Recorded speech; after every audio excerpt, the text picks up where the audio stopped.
சிற்றம்பலம் தில்லையம்பலம்.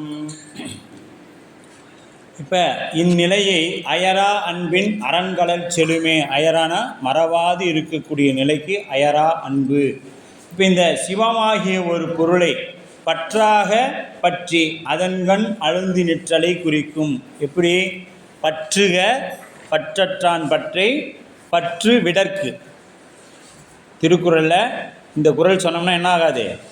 இரண்டு உதடுகளும் ஒட்டாது சொன்னீங்கன்னா உதடு ஒட்டாத ஒரு குறள். பற்றுக இது ஒட்டும். இந்த இந்த குறளுக்கு பார்த்திங்கன்னா எல்லா உதடும் ஒட்டுக்கு. பற்றுக பற்றற்றான் பற்றை பற்று விடற்கு. பற்று அப்படின்னா எதை? திருவடியை பற்று அப்படிங்கிறார். திருவடியை பற்று அப்படின்னா எதற்கு? அந்த உலகப்பற்றை விட வேணும் அப்படின்னா நீ இறைவன் திருவடியை பற்றினால் உலகப்பற்று நம்மை விட்டு போயிடும்.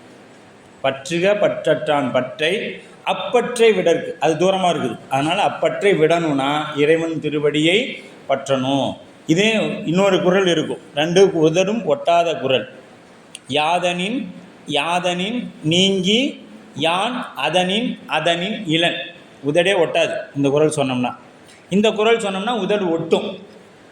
அதுதான் பற்று. எது? இறைவன் திருவடியை பற்றுதல் அப்படின்னு சொல்லப்படும்.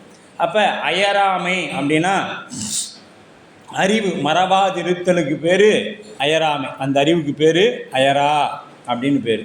அன்பு செய்தல் இதற்கு இச்சை, இச்சாசக்தி, அன்பு செய்தல். அரண்களல் செலுமே இது செயல், கிரியாசக்தி. இதுக்கு பேர் கிரியாசக்தி. சிவானந்தம் ஆன்மாவை தன்னுட்படுத்தி விடும் என்பது அச்சிவானந்த நுகர்ச்சியில் அழுந்திய ஆன்மா தன்னை மறந்து திளைத்திருக்கும் என்பதாகும். இதுவே துரியாதீதம் என்னும் இன்புறு நிலையாகும். துரியாதீதம் என்னும் இன்புறும் நிலையாகும். இப்போ நீங்கள் புத்தகத்தில் பாருங்கள், 294வது பக்கம் 2 கூறுகளாக இதை பிரிக்கிறாங்க.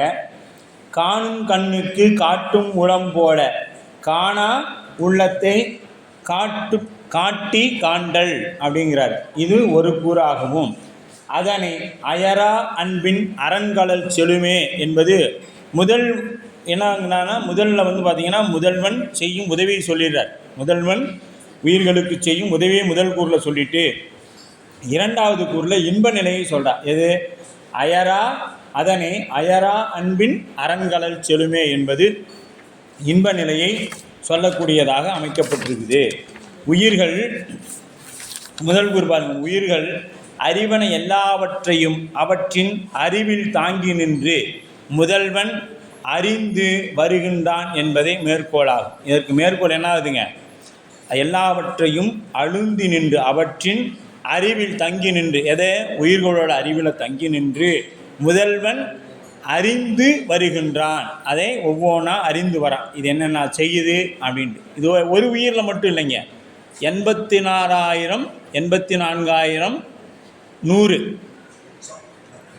84 லட்சம் உயிரிடத்திலும் இறைவன் அறிவில் தங்கி நின்று அதுவாக இருந்து என்ன பண்ணுறான்?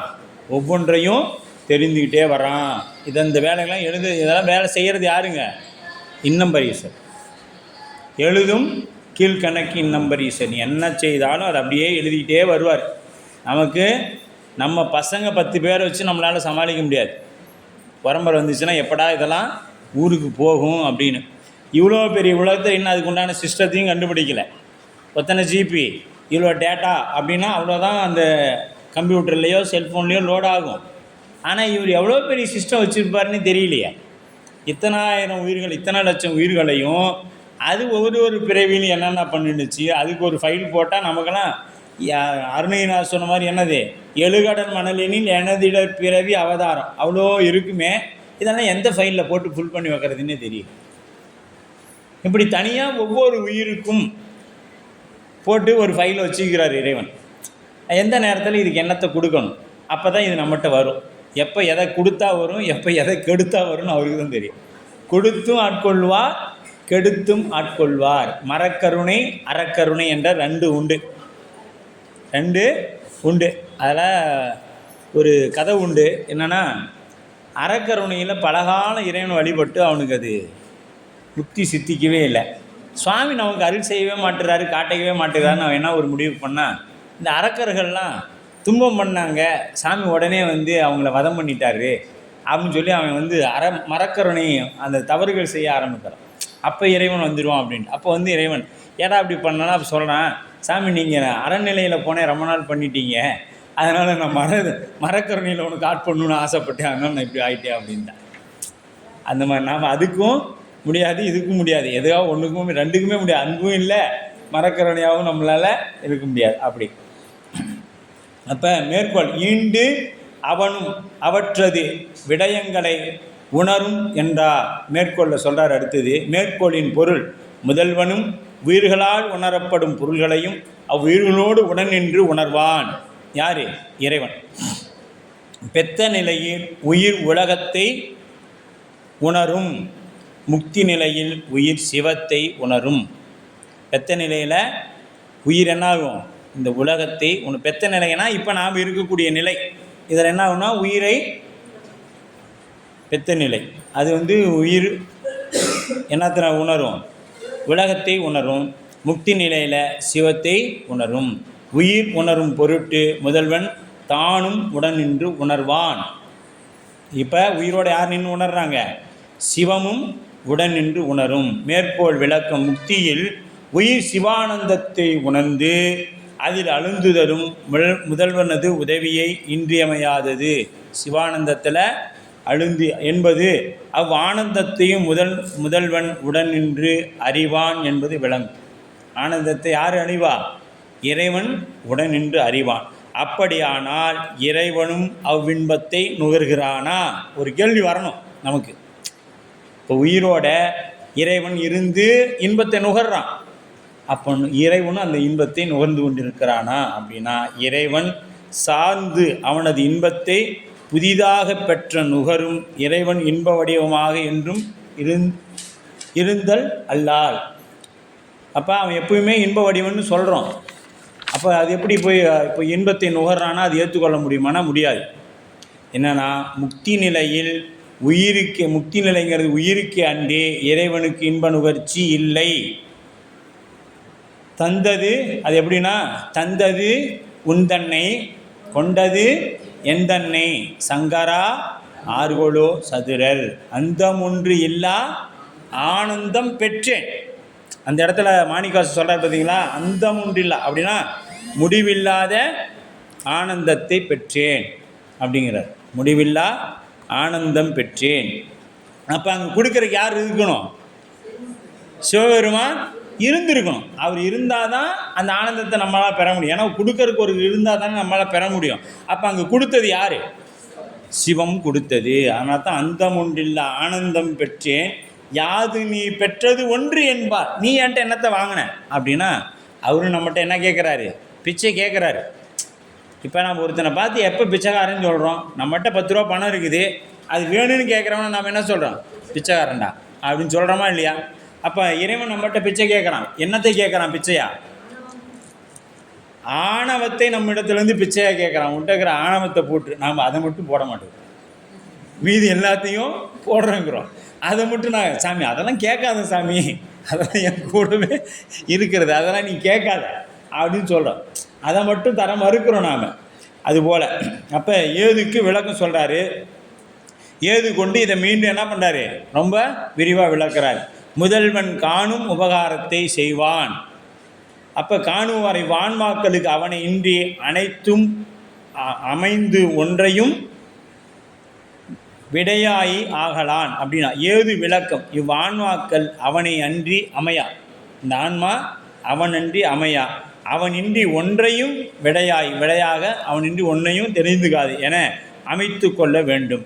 உயிர் முதல்வனின்றி அமைய மாட்டாது என்றதன் கருத்து, உயிரினது அறிவு தன்னிடத்தில் முதல்வனது அறிவு கலந்து நின்று விளக்கம் செய்தாலன்றி பொருளையும் தகுதியையும் பெறமாட்டாது என்பதாகும். பொருளையும் எந்த ஒரு தகுதியையும் பெறாது. உயிர் முதல்வனின்றி ஒன்றையும் உணரமாட்டாது என்பதன் கருத்து உயிரறிவாகும். உயிர் முதல்வனின்றி என்ன பண்ணாது? ஒன்றையும் உணரமாட்டாது. முதல்வனது அறிவால் விளக்கம் பெற்ற பின்னும் அம்முதல்வன் தன்னோடு உடன் நின்று பொருளை அறிதலன்றி தான் மற்றும் தனியே நின்று எப்பொருளையும் அறிய மாட்டாது. முதல்வன் அறிவு விளக்கம் பெற்ற பின்னும், அப்போ விளக்கம் பெற்றுச்சு, அதுக்கு பின்னாடியாச்சும் இறைவன் வேண்டான்னு விடுமானா இல்லை. இறைவன் இல்லாமல் இது என்ன பண்ணாது, எதையும் உணர்ந்து கொள்ளாது அப்படிங்கிறார். அப்போ முதல்வன் துணை இல்லாமல் உயிருக்கு அறிவும் நிகழாது என்பது விளங்கும். எப்பொழுதுமே இதுக்கு துணை வேணும். யார்? சிவம் துணை இருந்தால் தான் இது எதையும் உணர்ந்து கொள்ளும். உயிர் பொருள் அறிவது தகுதியை பெறுதல் முதல்வனது காட்டும் உதவியால் ஆம். பின் பொருளை அறிதலும் அவனது காணும் உதவியாகும். பொருளை முதல்ல பார்க்கறது என்னாச்சு, காட்டும் உபகாரம் உதவியாகும். பின் பொருளை அறிதல், அதை பற்றி தெரிந்து கொள்ளுதல், அந்த அறிவு செயல்படுறது காணும் உபகாரம் அப்படின்னு பேர். முதல் உதவியின் உயிரின் அறிவை விளக்குவதால் காட்டும் உதவியை மட்டும் செய்தால் போதாது. காட்டினா மட்டும் போதாது, காணணும். அப்போ அறிவினோடு தானும் உடன் சென்று, அந்த அறிவோட தானும் உடன் சென்று அறிதலாகும் காணும் உதவியும் செய்தல் வேண்டும் அப்படின்னு சொல்கிறார். அவனும் அவற்றால் விடயத்தை உணரும் என மேற்கோள் கொண்டார். அவனும் அவற்றால் விடயத்தை உணரும் என மேற்கோள் கொண்டார். எடுத்துக்காட்டு கொண்டு மேலும் விளக்குறார் மெய்கண்ட தேவநாயனார். இப்பொழுது ஒரு கேள்வி நமக்கு வரலாம். என்னன்னா, உயிர்கள் அறிவானவற்றையெல்லாம் முதல்வனும் உடன் நின்று அறிவான் எனில் அவனும் உயிர்களைப் போல விகாரம் அடைவானோ என்ற ஐயம் எழலாம் நமக்கு. இப்போ உயிர் என்ன ஆகும், விகாரம் அடையும். நல்லா இருந்த பொருள் இன்னைக்கு நல்லா இல்லாத பொருள் இன்றைக்கி நல்ல நிலைக்கு விகாரம் ஆகிடும். விகாரம்னா என்ன, மாறுதலுக்கு உட்பட்டது, விகாரப்படுதல், பிளந்தல், பிரித்தல், இப்படி இதெல்லாம் நடக்கும். இதெல்லாம் இறைவனுக்கு விகாரம் உண்டானா இல்லை. அது எப்படி அப்படின்னு பார்த்தீங்களா, ஐந்தையும் ஒக்க உணராது அவற்றனது ஐந்தும் போல் ஒன்றாய் நிற்றல் ஆதலால் ஐந்தனையும் ஒன்று ஒன்றாய் பார்த்து உணர்வது உள்ளமே எவ்வுலகம் ஒன்றாய் பார்க்கும் உணர்ந்து என்று வெண்பா சொல்லும். முதல் எடுத்துக்காட்டு வெண்பா பாருங்கள். ஐந்தையும் ஒக்க உணராது அவற்றுள், இந்த ஐந்தையும் ஒக்க உணராதுன்னா என்ன அர்த்தம், ஐம்புலன்களும் ஒரே நேரத்தில் எல்லாத்தையும் உணர்ந்துக்குமானா. இப்போ கண்ணு பார்க்கும் பொழுது காதும் கேட்கணும், மூக்கும் நுகரணும், வாயும் பேசணும், இப்படின்னா எதனா நடக்குமானா நடக்காது. இப்போ இந்த பேப்பரை புத்தகத்தில் பார்க்குறோன்னா முதல்ல கண் வாங்கி அது கொண்டு போகும், எங்கே, சிறுமூளைக்கு போகும், அது ஆர்டர் போடும். இது ஐந்தையும் அப்படின்னு சொல்லு அப்படின்னு வாய்க்கு ஆர்டர் போடும். அந்த இது எப்படின்னா ஒரு ஃப்ராக்சர் ஆஃப் செகண்ட், அப்படின்னா ஒரு செகண்டுக்குள்ளே இதெல்லாம் நடந்துடும். பார்த்த மாத்திரத்தில் இது நடக்கும், பார்த்த மாத்திரத்தில் இதெல்லாம் நடக்கும். அது அந்த சிறுமூலையில் போய் சொன்னோன்னே அது ஆர்டர் போடும். வாயை நீ போய் இது இன்னும் ஐந்தை அப்படின்னு சொல்லு, ஐந்தையும் அப்படின்னு சொல்லுன்னு சொல்லும். அப்போ தான் நம்ம சொல்ல முடியும். கண்ணு பார்த்தோன்னே ஏன் சொல்லாது, அப்போ அது சொன்னால் தான் இது சொல்லும். அவ்வாறு ஒவ்வொன்றாக அறிந்து அனுபவிக்கும். இப்போ இந்த கண் ஒன்றை பார்க்கும், அப்புறம் தான் வாய் சொல்லும். கண் பார்த்த மாத்திரத்தில் வாய் சொல்லிடாது. இப்போ வாய் சொல்லி கொண்டு இருக்கும்போது மூக்கு ஒன்றை நுகருமானா நுகராது, காது வேறு ஏதாவது கேட்குமானா கேட்காது. இப்போ காது கேட்கும்போது என்ன ஆகுது, பேசுவோம். இப்போ நாம் ஒரு திருட்ட பேசி கொண்டு இருக்கும்போது யாராவது சொன்னால் இவ்வளோ தூரம் கூப்பிட்றேன் உனக்கு காதை கேட்கலையா அப்படின்னா நம்ம அறிவு எங்கே பொருந்தி நிற்கிது, வாயில் பொருந்தி நிற்கிது. காதில் பொருந்தி நின்றால் தான் நமக்கு காது கேட்கும். இப்போ வாயில் பொருந்தி நிற்கிறதுனால நமக்கு என்ன ஆயிடுச்சு, காது கேட்கலை. காதுக்கு வரக்கூடியதை நாம் உள் வாங்கிக்கலை, வாயோடு நின்றுடுச்சு. இப்போ இந்த அறிவு ஒவ்வொன்றா தான் செய்யும். ஒரே நேரத்தில் ஐந்தொழிலை செய்யாது. இக்கருத்தை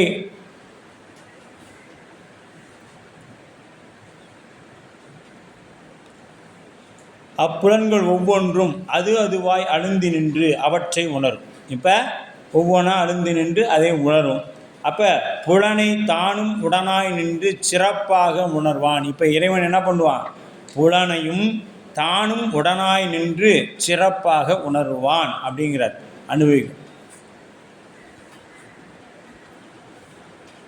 ஐந்தையும் ஒக்க உணராது ஆன்மா சுவை, ஒளி முதலிய 5 புலன்களையும், இதெல்லாம் எங்கேயோ படித்த மாதிரி இருக்குது தானே,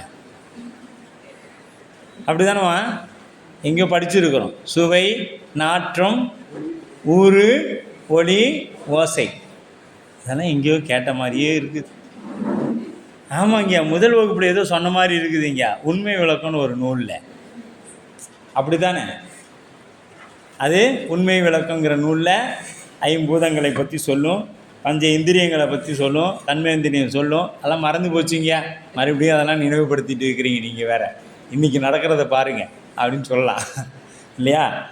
அப்போ இது ஆன்மா, அந்த சுவை ஒளி முதலிய 5 புலன்களையும் ஒரே காலத்தில் ஒரு சேர உணரமாட்டாது. அவற்றுள் அவ்வையும் புலன்களும் உணர்வது ஒரு புலனை மட்டும் உணருமிடத்து 5 போல் நின்று உணரும். ஐம்பொறிகள் ஐம்புலன்களை அதுவாக அழுந்தி உணர்தல் போல உணரும். எப்படி? இந்த உயிர் கண்ணு தான் நாம், காது தான் நாம், வாய் தான் நான் அப்படின்னு சொல்லி அதுவாய் நின்று உணரும். ஆதலால் ஒன்று ஒன்றாய் பார்த்து உணர்வது. இவ்வாறு புலன்களை ஒவ்வொன்றாக கூட்டி அறிந்து அனுபவிப்பது. ஒவ்வொன்றா என்ன பண்ணுவோம்? ஒவ்வொன்றாக பார்த்து அப்புறம் அனுபவிக்கும். உள்ளம் ஆன்மாவாம் ஒன்று. ஆன்மாவை போல சார்ந்ததன் வண்ணமாய் பல தன்மைப்படுதல் இன்றி என்றும் ஒரு தன்மையாய் நிற்பதாகிய முதல் பொருள்.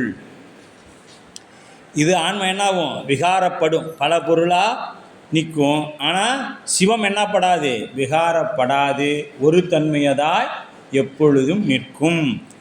இவ்வுலகம் ஒன்றா உணர்ந்து எல்லா புலன்களையும் பொதுவாக ஒருங்கே உணர்ந்து பார்த்தல் அப்படிங்கிறார். உணர்ந்து பார்க்கும் அப்படின்னா அவ்வுயிர்களோடு உடனாய் நின்று உயிர்களின் புலன்களை சிறப்பாயும் அறியும். இப்போ இன்னொன்று சொல்லலாம். நமக்கு தப்பாக தெரிகிற ஒன்று இன்னொருத்தருக்கு என்னவா தெரியும்? நல்லதாக தெரியும். இது எப்படி அப்படின்னா, அந்தந்த ஆன்மாவின் பக்குவத்திற்கு ஏற்றார் போல அவ்வவற்றின் அறிவில் நின்று இறைவன் உணர்கின்றான். இங்கே நமக்கு தப்புன்னு சொல்கிறதும் அதே இறைவன் தான், அங்கே சரின்னு சொல்கிறதும் அதே இறைவன் தான். எப்படின்னு பார்த்தீங்களா? அந்தந்த ஆன்மாவின் அறிவுக்கு ஏற்றார் போல. இதை புரிஞ்சிட்டோம்னா வீட்டில் நமக்கு என்ன ஆகாது? சண்டையே வராது. அவங்களுக்கு சரின்னு செய்கிறத அவங்க செய்கிறாங்க, அது நமக்கு தப்புன்னு தோணுது. ஒரு முறை சொல்லி பார்ப்போம், கேட்டால் நல்லது, இல்லைன்னா திருச்சிற்றம்பலம் அப்படின்னு விட்டுருவோம். அது உணராதனால தான் என்ன பண்ணுறோம்? நான் சொன்னால் கேட்க மாட்டேன். அது நான் சொல்கிறது பூரா உனக்கு தப்பாகவே தான் தெரியும். அவங்க என்ன சொல்கிறாங்க? நான் சொல்கிறது பூரா உனக்கு தப்பாகவே தான் தெரியும். நாம் சொல்லுவோம், நான் சொல்கிறது பூரா உனக்கு தப்பாகவே தான் தெரியும் அப்படின்னு சொல்கிறோம். இது எதனால் அப்படின்னா, இந்த அந்தந்த ஆன்மாவின் அந்த ஆன்மா. இப்போ ஒரே வகுப்பில் மாணவர்கள் இத்தனை பேர் இருக்கிறோம். இப்போ நம்ம ஆசிரியர்களாக இருக்கிறோம். அம்மா முதல் மதிப்பெண் படிக்கிற மாணவர்களுக்கு தனியாக ஏதாவது வகுப்பு எடுக்கிறாங்களா? என்ன வீட்டில் கூட்டி வச்சு அதே வகுப்பறையில் தான் சொல்லித்தராங்க. அதில் ஒரு மாணவன் முதல் மதிப்பெண் எடுக்கிறான், இன்னொரு மாணவன் கடைசி மதிப்பெண் எடுக்கிறான், இன்னொரு மாணவன் தேர்ச்சி பெறாமலே இருக்கிறான். இது ஆசிரியர் குற்றமா அப்படின்னு பார்த்தோம்னா இல்லையே. மாணவனின் அந்த அறிவு பக்குவத்திற்கு ஏற்றார் போல் அந்த அறிவு செயல்படும். அதற்கேற்றார் போல் அவனுக்கு மதிப்பெண்கள் கொடுக்கப்படுகிறது இல்லைங்களா? அவன் நீங்கள் என்ன தான் படினாலும் அவன் படிக்க மாட்டான். ஏன்னா அவனுக்கு என்ன இங்கே ஊட்டப்பட்டிருக்குதோ அதை மட்டும்தான் அவன் சாப்பிட முடியும். ஒருத்தையும் 10வது வரைக்கும் பார்த்தீங்கன்னா படிக்கவே மாட்டான். 250 பார்டரில் மார்க் பண்ணி வாழ்ந்துட்டுப்பான். அவன் பார்த்தா நாளைக்கு ஒரு கலெக்டராக நம்ம பள்ளிக்கூடத்தில் நிற்பான். நீ எப்போ வந்த அப்படின்னா அதுக்கு பின்னாடி அவனோட அறிவு விளக்கம் பெற்று நல்ல நிலையில் இறைவன் அங்கே நிறுத்தி செயல்படுத்தி அவன் ஒரு நல்ல நிலைக்கு வந்திருப்பான் இல்லைங்களா? இதுதான் அந்த உயிரோட பக்குவம். என்னென்ன சொன்னீங்க? அப்படி தானே? அப்போ இதுக்கு எடுத்துக்காட்டு கொண்டு அடுத்து சொல்கிறார். ஒன்றொன்றாக அறிதல், அதுவாய் அழுந்தியிருத்தல் முதலிய தன்மைகள் சிவத்துக்கு இல்லையாம். உயிர் போல வேறுபாடு எய்தல் இல்லை என்பது கருத்து. எனவே உயிரின் சிவமும் உடனாய் நின்று ஒரு புலனை அறியும் இடத்து உயிர் அழுந்தி நின்று அறியும். இப்போ ஒன்று அறியும் இடத்துல உயிர் என்ன பண்ணும்? அதில் அழுந்தி நின்று அறியும். சிவன் அதனை அழுந்தாதே அறியும் என்பது விளக்கம். சிவன் என்ன பண்ணாது? அழுந்தாமலேயே அறியும். உயிர் அதில் அழுந்தி நின்னா மட்டும்தான் அறியும். நல்லா தெரிஞ்சுக்கும். அதனால தான் எப்பொழுதும் நம்ம என்ன பண்ணணும்? அடியாரோடு கூட்டு கண்டாய், வேறு சிந்தனைக்கு போயிடவே கூடாது. விட்டோம்னா ஓடிடும். கொஞ்சம் ஏமாந்தால் என்ன ஆகிடும்? வழி மாறி இந்த பக்கம் போயிடும். அதனால தான் 12ஆம் நூல்பா அதை ரொம்பமாக வலியுறுத்தும். அடியாரோட இரு, அடியாரோட இரு, அடியார் விட்டு வெளியே போயிடாத. போயிட்டீங்கன்னா போச்சு. போயிட்டா என்ன ஆகிடும்? பிடிச்சிக்குவோம். வீட்டை விட்டு வெளியே போனியா கடங்காரன் வெளியில் நிற்பான். அப்புறம் அவன்கிட்ட பேசி தான் ஆகணும்.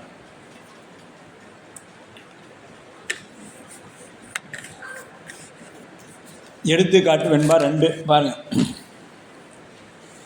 முதல்வன் சிவஞானிகளுக்கு வரும் இன்ப துன்பம் இரண்டையும் சிவபோகமாக விளையச் செய்வான் என்பதை இங்கு உணர்த்துகிறார். இப்படி இருக்கிற சிவஞானிகளுக்கு என்ன ஆகும்? இன்ப துன்பம் வருமா? அது எப்படி நடக்கும் அப்படிங்கிறது சொல்கிறார்.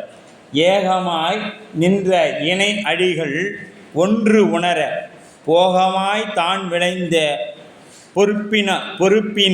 பொறுப்பினால் ஏகமாய் உள்ளத்தில் கண் ஆனான் உள்குவார் உள்கின்ற உள்ளத்தை உள்கிற்றை உள்ளத்தால் காணானோ உற்று அப்படின்னா கொன்று கூட்டி பார்த்தோம்னா ஒன்று ஏகமாய் நின்று இணை அடிகள் உணராவே தான் போகமாய் விளைந்த பொற்பினார் உள்ளத்தின் கண் ஏகமானான் உள்குவார் உள்கின்றத்தை உள்ளத்தால் காணாமோ உற்று என்று சொல்றார்.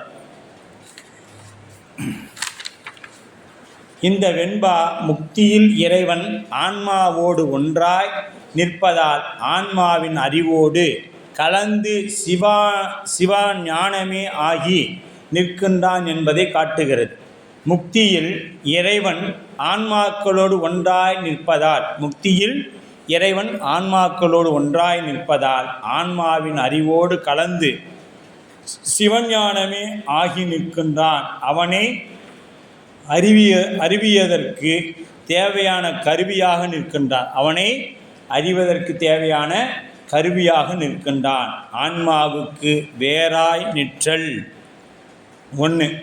அப்போ இந்த 1 என்ன? ஆன்மாவுக்கு அறிவித்தும் ஆன்மாவால் அறிவிக்கப்படும் பொருளாயும் சிவம் விளங்குகின்றான். இப்போ ஆன்மாவுக்கு அறிவித்தும் அறிவிக்கப்படும் பொருளாகவும் சிவம் நிற்கிறது.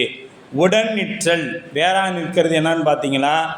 ஆன்மாவுக்கு அறிவித்தும் அறிவிப்பனாகவும் நிற்கிறது வேறாய் நிற்றல். இப்போ நாம் சொல்ல முடியாது ஒன்றாய் உடனாய் வேறாய். இப்போ வேறாய் நிற்றல்னா அறிவித்து வேறாய் நிற்கிறது. சரிங்களா? ஆன்மாவின் அறியப்படும் பொருளாய் நிற்பது இது வேறாய் நிற்கிறது. அப்போ உடனாய் நிற்றல் உயிரை நீங்காது சிவபோகத்தில் அழுந்தச் செய்து அனுபவ பொருளாய் சிவபோகமாய் விளங்குகின்றான். ஆன்மாவின் அறிவோடு உடன் நின்று அவனும் அச்சிவபோகத்தை ஆன்மாவின் பொருட்டு அறிகின்றான். எதனால் அறிகிறான்? அந்த சிவபோகத்தை ஆன்மா பொருட்டு அறியறான். அப்போ முக்தி நிலையில் கருதப்படும் சிவபொருளையும் சிவபெருமான் உடன் நின்று அறிகின்றான் என்பதை தெரிவுறுத்துகிறது. உண்மையான தொண்டன் இது எது? கள்ளனேன் கள்ள தொண்டாய் காலத்தை கழித்தே போக்கி தெல்லியனாகி நின்று தேடினன் நாடி காண்டேன் உள்குவார் உள்கியெல்லாம் உடனிருந்து அறிதல் என்று வெல்கினேன் வெண்கலத்து விளக்கிலியை சிரித்திட்டேன் என்று அப்பர் சாமி சொல்வார். அப்போ கள்ளனேன் கள்ள தொண்டன் அப்படின்னா உண்மையான தொண்டன் இல்லை. கள்ள தொண்டன்னா நான் என்ன பண்ணுறேன்? உன் தொண்டர் போல நடிக்கிறேன். அதுதான் கள்ள தொண்டன். நான் உண்மையான நீ நினைக்கிற மாதிரி நான் உனக்கு உண்மையாக இல்லை சாமி. காலத்தை கழித்து போக்கி நானும் என்ன நினைக்கிறேன்? அடியார்னு நினச்சிட்டு என் காலத்தை கழித்து போக்கி கொண்டிருக்கிறேன். தெல்லியனாகிய அப்படின்னா மனது தெளிவு பெற்று தேடினன் நாடி கண்டேன் கடைசியில் பார்த்தேன் நாடி கண்டேன். அப்போ உள்கின்றதெல்லாம் உடனிருந்து அரிதி என்று வெல்கினேன் வெக்கப்பட்டேன். அப்போ நான் பார்த்திங்கன்னா உள்கினேன் வெக்கப்பட்டேன். அதை நினச்சி நாம் இப்படிலாம் பண்ணிட்டோமே அப்படின்னு வெக்கப்பட்டேன். வெல்களோடு விலகிறா சிரித்திட்டேன். அப்போ நான் என்னையை நினச்சி நானே சிரித்திட்டேன் சாமி அப்படின்னு அப்பர் சுவாமி சொல்கிறார். இயற்கையாகவே மலங்களுடன் கூடியிருப்பதுடன் அவற்றின் குணமாகிய அறிவும் இயற்கையாகவே உயிர்களுக்கு உயிர் வேறுபட்டு இருக்கிறது. இது பற்றியே பல உயிர்கள் பல எனப்பட்டது. இது பற்றி தான் என்ன ஆயிடுச்சு, உயிர்கள் பல எனப்பட்டது. இறைவன் படிமுறையில் அறிவிக்கும் இடத்து அவை அவன் அறிவித்தவாறே அறிந்து கொள்ள மாட்டா. உயிர் இறைவன் அறிவித்த மாதிரி அறிஞ்சுக்குமானா இல்லை, அறிந்து கொள்ளாது. ஏன் அப்படின்னு பார்த்தீங்களா, என்ன மறைக்கும்? அறியாமை என்கின்ற ஒன்று அந்த அறிவை மறைக்கும். அப்படி அவற்றின் அறிவின் தன்மைக்கேற்ப வெவ்வேறு தன்மையில் அறிந்து அதற்கு தக்கவாறு செயல்படுகிறது. இந்த அறிவு என்ன பண்ணும்? வெவ்வேறு தன்மையில் ஒரே பொருளை சொன்னார்னா ஆசிரியர் அதை ஒரே மாதிரி உணர்ந்து கொள்ளாது. அதோடைய பக்குவத்திற்கு ஏற்றார் போல என்னாகும், ஒவ்வொன்றுக்கும் ஒவ்வொரு பொருள் எடுத்துக்கும். அது நமக்கு தான் சொன்னாங்க, இது நமக்கு தான் சொன்னாங்க அப்படின்னு எடுத்துக்கும். உயிர் எந்நிலையிலும் கேவலம் சகலம் சகல நிலை முக்தி நிலை, இந்த மூணுலையும் அவன் அறிவிக்காத வழி அறிய மாட்டா. இந்த எதில் கேவலத்தில் கிடந்தாலும் சரி, சகலத்தில், இப்போ நாம் எதில் இருக்கிறோம்? சகலத்தில் இருக்கிறோம். கேவலத்தில் கிடந்தோம், நம்மளை சாமி தூக்கி சகலத்தில் போட்டிருக்கிறாரு. அடுத்து நமக்கு என்ன வேணும்? முக்தி வேணும்னு தான் இத்தனை பேர் இருக்கிற ஊரில் நாம் 30 பேர் வந்து உக்காந்துருக்கோம்.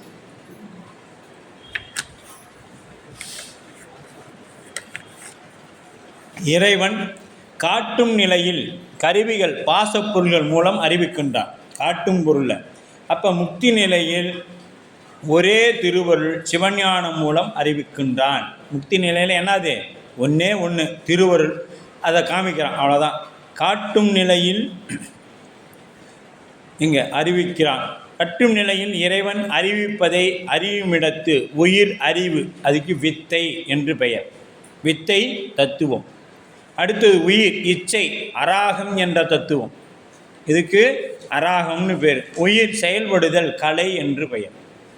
இதெல்லாம் எங்கே இருக்குது? உண்மை விளக்கம் 36 தத்துவம் அட்டவணையை பார்த்தீங்கன்னா இதெல்லாம் தெரியும். அதுக்கு தான் அதெல்லாம் உண்மை விளக்கத்தை மொத்தமாக எடுத்து நமக்கு ஒரு அட்டவணையாக போட்டு கொடுத்தாங்க ஆசிரியர், சரிங்களா? அப்போ உயிரின் அறிவு வித்தை என்ற தத்துவத்திலும், உயிரின் இச்சை அராகம் என்ற தத்துவத்திலும், உயிர்களின் செயல் கலை என்ற தத்துவத்திலும் அடங்கி நிற்கும் விளங்க பெற்றிருக்கிறது. இக்கருவிகள் ஒவ்வொன்றும் உயிரின் வினைக்கு ஈடாகவே செயல்படுகிறது. இது எல்லாத்துக்கும் ஒரே மாதிரி செயல்படுமானா செயல்படாது. அந்தந்த உயிரின் வினைக்கு ஏற்றார் போல செயல்படும், வினைக்கு ஏற்றார் போல செயல்படும். எனவே உயிரின் அறியும் தன்மை கற்று நிலையில் அவற்றின் இயற்கையான அறியும் திறன், அவற்றிலுள்ள மலம் மறைப்பு, அவற்றின் வினை, இது மூணும் இருந்தால் தான் அதற்கு தகுந்தார் போல தான் அந்த உயிருக்கு என்ன ஆகும்? ஒரு பாடமும் உள்ளே போய் நிற்கும். எல்லாத்துக்கும் ஒரே மாதிரி போயிடாது. நாம் ஒரு வகுப்பு வந்து விளக்கம் பெற்றவங்களும் இருக்கிறோம், 4 வகுப்பு வந்து விளக்கம் பெற்றவங்களும் இருக்கிறோம், 10 வகுப்பு வரவங்களும் இருக்கிறோம். அப்போ அங்கே என்ன நடக்குது? இந்த மூணும் வித்தை அராகம் கலை, இது மூணும் வந்து நம்ம பக்குவத்துக்கு ஏற்றார் போல தான் செயல்படும். சில பேர் சொல்லுவோம், ஐயா நானும் தான் படிக்கணும்னு நினைக்கிறேன், நானுன்னு புத்தகத்தை எடுத்து வச்சா எனக்கு தூக்கம் வந்துடுது. தூக்க மாத்திரை சாப்பிட்டா கூட அப்படி தூக்கம் வரதில்லைங்க. ஆனால் நீங்கள் சொன்னீங்கன்னு இந்த சித்தாந்த நூல் எடுத்து ஒரு பக்கம் படித்தேங்க. அப்புறம் அப்படி தான் ஐயா சொன்னாங்க, ஐயா நான் சிவஞான போதத்தினிலேருந்து படிக்கிறேங்க, 2 பக்கமாக படிச்சிருந்தேன். ஐயா ஒரு பக்கம் படித்தோடனே தூங்கிட்டேங்க, ஒரு பக்கம் படித்தோடனே தூங்கிட்டோம். அப்போ சாதாரண இந்த நமக்கு வராத தூக்கமே என்ன ஆகுது? சித்தாந்த நூலை படித்தா வருதுன்னா இதை உள்வாங்கினா உயிர் முக்திக்கு போகாதா என்ன? சொல்லுங்கள். சமாதி நிலை தானாக வாய்க்கும். அப்போ அவற்றின் இயற்கையான அறிவுத்திறன், அவற்றுக்குள்ள மலமறைப்பு, அவற்றின் வினை ஆகிய 3 காரணங்களால் ஒன்றுக்கொன்று வேறுபடுகிறது. அறிவு வேறுபட்டால் அந்த அறிவின் விரிவான இச்சையும் செயலும் வேறுபட்டு விளங்கும். அறிவு வேறுபட்டால் என்ன ஆகும்? ஆனால் தான் என்ன சொல்லுவாங்க, ஒரு குடும்பத்தில் 5 விரல் ஒரே மாதிரியாக இருக்குது, அதனால் ஒன்று முன்ன பின்ன தான் இருக்கும். அதுக்கு தகுந்தாற் போல தான் நம்ம என்ன பண்ணணும்? குடும்பத்தை நடத்திக்கிட்டு போகணும். பொண்ணுகிட்ட அப்படி தானே சொல்லி அனுப்புவோம். என்ன சொல்லுவோம்? அம்மா போய் பாரு, சரிப்பட்டா மாமியை சரிப்பட்டா பாரு, இல்லையா மாமியாவை கொண்டு, இல்லையா நீ இங்கே வந்துரு. இன்றைக்கி அப்படி தானே எல்லோரும் சொல்லி விட்றாங்க. அந்த காலத்தில் என்ன சொல்லுவாங்க? கண்ணு போய் பார்த்து என்ன ஆனாலும் அம்மா என்ன சொன்னால் கோவிச்சிக்க மாட்டியோ அது மாதிரி அவங்க எது சொன்னாலும் கோவிச்சிக்க கூடாதுன்னு அவங்க அப்படி தான் இருப்பாங்க. புது இடம் நாம் தான் அனுசரித்து போய்க்கணும்னு சொல்லி அனுப்புவாங்க. இன்றைக்கி செல்ஃபோன் இருக்குது, அங்கே போனோடனே ஃபோன் பண்ணுறது அம்மாவுக்கு, அம்மா மாமியார் ஒரே டார்ச்சர்மா, சரி கண்ணு நீ வந்து 2 நாளைக்கு அப்புறம் போய்க்கலாம், அவ்வளோதான். இதுதான் அம்மாவோட குணம். அம்மா என்ன நடந்தாலும் அங்கே வந்துடக்கூடாது, அங்கேயே தான் இருக்கணும்னு சொல்லணும். இன்றைக்கி யாருமே அப்படி சொல்கிறது கிடையாது. பேசிட்டாங்களா நீ வா, எல்லாம் நாம் இனிமேல் தனியாக போய்க்கலாம், அப்புறமே எதாக இருந்தாலும் பார்த்துக்கலாம் அப்படின்னு உடனே என்ன பண்ணிடுறோம், கூப்பிட்டுறோம். அப்புறம் நம்ம மருமக பையனை பிரித்து கொண்டு போயிட்டால் நமக்கு கோபம் வருது. ஆனால் நாம் என்ன பண்ணுறோம், அடுத்த வீட்டில் போய் அவங்க மருமகளை பிரித்து கூட்டிகிட்டு வந்தோம் இல்லையா? அப்போ இதெல்லாம் நமக்கு வந்தால் மட்டும் அது வந்து நஷ்டம், அவங்களுக்கு வந்தால் அது நஷ்டம் இல்லை அப்படி நினச்சிக்கணும். அப்போ அது எப்படி செயல்படுதுன்னா அந்தந்த ஆன்மாவின் பக்குவத்திற்கு ஏற்றார் போல் அறிவுகள் செயல்படும் அப்படின்னு சொல்லப்படுது. இதெல்லாம் நம்ம வகுப்புக்கு தேவையில்லாத கருத்து தான். அப்பப்போ கொஞ்சம் அப்போ தான் நீங்களும் கொஞ்சம் தூக்கத்திலேருந்து வெளியே வருவீங்க. இல்லைனா என்ன போயிடுறீங்க, தூங்கி போயிடும், தூக்கம் வந்துடுது இல்லையா? அப்போ இந்த சிற்றின்ப பொருளாகிய உலக நுகர்ச்சியினால் படிப்படியாக அதன் மலம் தேய்வடைகிறது. எதுக்கு இறைவன் நேராக நம்ம ஒரு எங்கே திருவருட்பழனி ஒருத்தர் கேட்டார், ஏன் சாமி நேராக இறைவன் தான் பெரும் கருணை உடையவன், நேராக அங்கேருந்து அப்படியே முக்தியை கொண்டு போகாமல் எதுக்கு இந்த குள்ளார் விட்டு சகலத்துக்கு வந்து போகணும் அப்படின்னா, உயிருக்கு அனுபவத்தை கொடுத்தா தான் என்ன ஆகும், மீண்டும் அதன் மீது ஆசை கொள்ளாது.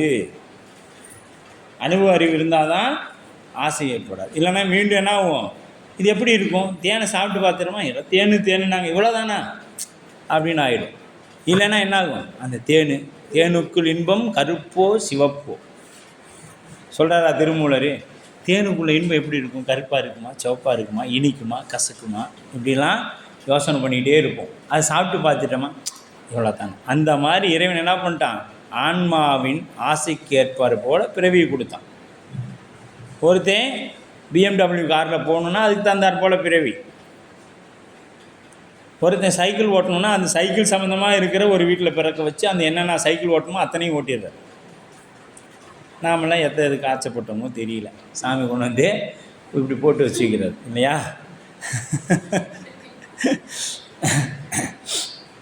அப்போ உயிர்கள் அந்த இச்சையை பெருக உயிரின் மலம் வேகமாக தேய்கிறது.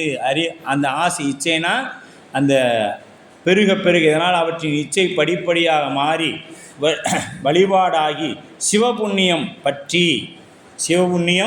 பற்றி இங்கே சொல்கிறது எல்லாமே இந்த சிற்றின்ப நுகர்ச்சியிலேருந்து வெளியே வரக்கு சொல்கிறார். அப்போ இதனால் அவற்றின் இச்சையும் படிப்படியாக மாறி, இச்சை இப்போ என்ன இது உலகப்பற்றா இருந்தது, இவ சிவபெருமான பற்ற ஆரம்பித்தோன்னா அது என்ன ஆகுது, முதல்ல நம்ம பார்ப்போம், முதல்ல ஒரு நாள் தான் கோயிலுக்கு வருவாங்க, ஒரு பூ வைப்பாங்க, அடுத்த நாள் பார்த்தா எல்லாம் பண்ணுவாங்க, சாமிக்கு நான் அதை செய்யணும் இதை செய்யணும் அது அதிகமான அன்பு செய்யணும். ஆனால் அது என்ன வரைக்கும் செய்யணும், காலம் வரைக்கும் செய்யணும். எப்போ இறைவன் திருவடிக்கு போகும் வர செய்யணும். அதற்கு ஏற்றார் போல் நாம் தொண்டை வகுத்து கொள்ளணும். 2 நாள் செஞ்சுட்டு அப்புறம் 3ஆவது நாள் இதெல்லாம் நமக்கு செட் ஆகாதுன்னு விடப்படாது. அதனால தான் நம்ம பெரிய நம்மளுடைய மடத்தில் இருக்கிற ஆலயங்களுக்கெல்லாம் போனோம்னா அப்படியே ஒரு 50 கிராம் அரிசி மாவு, 50 கிராம் திருமஞ்சன பொடி, சுவாமி பார்த்தோமா இவ்வளோ பெருசு இருப்பார், ஒரே வாழைப்பழம், 2 வாழைப்பழம், ஒரு வெத்தலை பாக்கு, இவ்வளோ தான் மதியம் உச்சி காலத்துக்கு இருக்கும். அடுத்து அரிசிட்டு கேட்டால் என்ன சாமி இவ்வளோனா, அவ்வளோதாங்க அப்படிங்கிறார். இதே தானே அப்படின்னு. ஆமாம், ஏன்னா இது இன்றைக்கி செஞ்சுட்டு இன்றைக்கி 1 கிலோ களைச்சி ஊற்றிட்டு நாளைக்கு ஊற்றாமல் விட்றது இல்லை. காலத்துக்கும் எத்தனை யுகம் இருக்குதோ அத்தனை காலத்துக்கும் அது நடக்கணும். அப்படின்னா இது நிரந்தரமாக செய்யணும். அப்போ எந்த ஒரு பணியை எடுத்துக்கொண்டாலும் என்ன செய்யணும், அதை இறுதி வரை செய்கிற அளவுக்கு நாம் திட்டமிடணும். அப்போ அதுபோல் இச்சை பெருக உயிர் மலம் வேகமாக தேய்ந்து பேரின்ப நுகர்ச்சிக்கு தகுதி பெறுகிறது. இச்சைது இறைவன்பால் இச்சை பெற ஆசைப்பட்டேன் கண்டாய் அம்மா நீ. மாணிக்காசு சொல்வார், எதற்கு ஆசைப்படணும், இறைவன் திருவடிக்கு அடியார்களோட இணங்கி இருப்பதற்கு ஆசைப்படணும். இவ்வாறு இறைவன் குருவாய் வந்து அவனையும் தன்னையும் உணர்த்துகின்றான். எப்படி இந்த ஆசை ஏற்பட இறைவன் குருவாக வந்து அவனையும், குருனா யாருங்கிறதையும், தன்னைனா உயிர்னா என்னங்கிறதையும் உணர்த்துறான். உயிரின் கீழான இச்சைகளும் அவற்றின் தீய செயல்களும் இறைவன் காரணம் அல்லன். நல்லா தெரிஞ்சுங்க, உயிர்களின் கீழான இச்சைகளும் அவற்றின் தீய செயல்களுக்கும் இறைவன் காரணம் அல்லன். நாம் எதுக்கு எடுத்தாலும் என்னன்னு சொல்லக்கூடாது, திருவருள்னு சொல்லக்கூடாது. எதெல்லாம் நல்லது நடக்கின்றதோ, இப்போ எனக்கு நீங்கள் இதை வாங்கி தரீங்க, இந்த பொருளை வாங்கி ஐயா இந்தாங்க சிவாய நம்ம திருவருள் அப்படின்னு வாங்கணும். இப்போ இன்னொன்று செய்கிறீங்க, இதை தூக்கி நீங்கள் கீழே போடுறீங்க அந்த பொருளை, அப்போ அது இறைவன் தான் செய்ய சொன்னான் அப்படின்னு சொன்னால் இல்லை, உன்னுடைய அறியாமை. அது என்ன பண்ணும், என்னுடைய வினை அறியாமை சாமி, எப்படியாவது என்னை நன்னெறிப்படுத்திங்கன்னு பெருமான்ட்டு இருக்கும். அங்கேயும் நின்றுக்கிட்டு என்னை திருவருள் தான், இப்போ அடித்தா அடி வாங்கிக்கடா, அது திருவருள், உன்னுடைய வினையே சாமி கழிக்கிறான்னு சொல்கிறான். இப்போ அடிக்கிறவனை அவனோட அறியாமையின் காரணமாக அவன் அடிக்கிறான். அது எப்படி நீ திருவருள்னு எடுத்துக்க முடியும்? திருவருள் தான் இயக்குது, அதை நாம் மறுக்க முடியாது. ஆனால் அந்த இடத்துல என்ன செயல்பட்டு இருக்குது, அவனுடைய அறியாமை, அது திருவருள் இல்லை. அதனால் என்ன சொல்லக்கூடாது, எதற்கு எடுத்தாலும் திருவருள் திருவருள். திருவருள்னால் நன்மை நடக்கும் பொழுது திருவருள்னு வரணும், தீமை நடந்தால் என்னுடைய அறியாமையின் காரணமாக ஏற்பட்ட பிழை மன்னித்தருள்க அப்படின்னு சொல்லணும். இந்த இதுதான் ரொம்ப முக்கியமானது. அப்பொழுது இறைவன் உயிர் கீழான இச்சைகளும் அவற்றின் தீய செயல்களுக்கும் இறைவன் காரணம் அல்லன். உயிர்களின் கீழான இச்சைகளும் அவற்றின் தீய செயல்களுக்கும் இறைவன் காரணம் அல்லன். உயிரின் பக்குவ நிலையே, பக்குவம் பெறாத நிலையே காரணம். அதுக்கு என்ன காரணம்? பக்குவம் பெறாத நிலைதான் காரணம். அவற்றுடைய இச்சைக்கு ஏற்பவே அவன் அவற்றை நடத்தி செல்கின்றான். அவ்வாறு செல்லாத வழி அவை பயன் பெற மாட்டா. இதையே பண்டு அறியாமை பிடித்து விட்டனன் விடாது பற்றி கொன்று குணமளி விட்டு திருத்தியன் கோதாற்றி குண்டரிக பாதம் தந்தாய்க்கு என்னால் ஒரு போகம் உண்டோ தந்தமிழ் கோதமுக்தி முக்தி பஞ்சாக்கர குருவே என்று நமசிவாய மூர்த்திகள் பஞ்சாக்கர இதில் செய்திருப்பார். குணம் வழி நடவார், குணம் வழி நடந்து குணத்தினை திருப்புவார் போல. அது என்ன சொல்லுதுன்னா, திருத்தி அது என்ன சொல்லுது, அந்த இதில் என்ன சொல்லுதுன்னா, இப்போ ஒருத்தன் கண்ணு தெரியாதவன், அது பின்னாடி நம்ம இன்னும் விரிவாக பார்க்க போகிறோம். ஒரு கண்ணு தெரியாதவன் என்ன பண்ணுறான், நம்மளையே கொண்டு போய் விட சொல்கிறான். அப்போ அவன் என்ன சொல்கிறான்னா, நாம் எங்கே போக சொல்கிறோமோ அங்கே தான் அவன் போவான். ஏப்பா குழி இருக்குன்னா, எனக்கு தெரியாதா, நான் இதில் வந்திருக்கேன், அதுலேயே போ அப்படின்னா என்ன இல்லை, குழியில் தான் போய் விடணும். அதில் போனேன், ஏப்பா இந்த பக்கம் முள் இருக்குது, இல்லை இதில் தான் போகணும், போனால் கூட்டிகிட்டு போகிறேன் ஒன்று போகணும், இல்லைனா அவனே குச்சி வச்சு போகணும். அந்த குச்சி என்ன பண்ணுவான், அவன் இயக்கத்தான் போகும். இதுதான் அது போல தான் திருத்தி திருத்தி என் சிந்தை இடங்கொள் கைலாயா அப்படின்னு சொல்லுவார் 11ஆம் திருமுறையில். அப்பையவே கொடுபோந்து பாசமென்னும் தாளுருவி ஓங்கார துட்பொருளை ஐயன் எனக்கு அருளியவார் ஆர் வருவார் அச்சோவே பந்தம் பிரிவும் படிவழி சென்று ஏறி என்பது 9ஆம் திருமுறை. அப்போ குருடனுக்கு ஒரு கோல் கொடுப்போன் அவனை கோல் பற்றி இழுத்து செல்லவும் வேண்டும். கோல் பற்றி இழுத்து செல்லவும், அவ்வாறு செல்லும் பொழுது அவன் தன் இச்சைப்படி இழுத்து செல்வதில்லை. அந்த கோல் என்ன பண்ணுது, அதோட அந்த இழுத்து செல்லவன் அவனோட இஷ்டத்துக்கு இழுத்துட்டு போக முடியாது. எதை அந்த குச்சியை பிடிச்சிட்டு போகிறவன் அவன் இஷ்டத்துக்கு போக முடியாது. அக்குருடன் விரும்பும் இடத்துக்கே இழுத்து செல்கின்றான். இந்த குருடன் யார், நாம். இழுத்துட்டு போகிறது யார், சிவபெருமான். நாம் ஒரு குச்சை பிடிச்சிக்கிட்டு சிவபெருமான் கூட்டிகிட்டு போகிறாரு, நீ எங்கே போகணுன்னு சொல்கிறியோ அங்கே கொண்டு போய் அவர் விட்டுருவார். அதுதான் அவருடைய வேலை. ஆனால் அவர் இல்லாமல் உன்னால் இப்போ போக முடியாது. ஆனால் அவர் இருக்கிறாரு. இப்போ என்ன இருக்குது, உங்கள் கண்ணு குருடாக இருக்குது, நீங்கள் போகணுங்கிற அங்கே கொண்டு போய் விட்டுட்டார், அவ்வளோதான் அவரோட வேலை. இது திருவருள் காரணமா? அதுதான் நாம் கீழான செயல் செய்யும் பொழுது திருவருள் காரணமாகாது. அப்போ மேலான செயல் செய்யணும்னா நம்மளால் முடியுமானா முடியாது. அது திருவருள் கருணையினால் நடைபெறும். அதனால் உயிரின் தீமைகளும் அவற்றின் பலனாகிய துன்பங்களும் இறைவன் காரணமாக மாட்டான். உயிரின் அறிவு நிலையே காரணமாகும். இதையே சுந்தரர் பொன்னும் மெய்ப்பொருளும் தருவானே போகவும் திருவும் புணர்ப்பானே பின்னையன் பிழையை பொறுப்பானே பிழையலாம் தவிர பணிப்பானே இன்ன தன்மையன் என்று அறிவொன்னா எம்மானே எளிவந்த பிரானை அன்னம் பயகும் அணிவனத்து அணி ஆரூரானே மரக்களும் மாமே அப்படின்னார். அப்போ சுவாமி என்ன பண்ணுவார்? பொன்னும் மெய்பொருளும் தரக்கூடியவர், போகமும் திருவும் பண்ணக்கூடிய. ஆனால் நம்ம பிழையினால் அவர் அங்கே கொண்டு போய் விட்டார். அவர் காரணம் இல்லை. ஏன்னா இது போய் அங்கே நெருப்பை தொட்டு இது சுடுன்னு தெரிஞ்சால் தான் இது கம்முன்னு இருக்கும். இல்லைனா என்ன பண்ணுறோம்? நான் அங்கே கேட்டேன், என்னை கொண்டு போய் விடலை, அது சுகமாக இருக்கும், அங்கே கொண்டு போய் உடலைன்னு இது இங்கே சண்டை போட்டுகிட்டே இருக்கும். போ சுட்டு பிடிச்சா கம்முன்னு இருந்துக்கு பாரு அப்படின்னு விட்டுருவார். அப்போ எனவே அந்தந்த போக நிகழ்வுக்கு அவன் காரணம் அல்லன், துணையை பயன்படுத்தும் தகுதி உயிருக்கு சொந்தம்.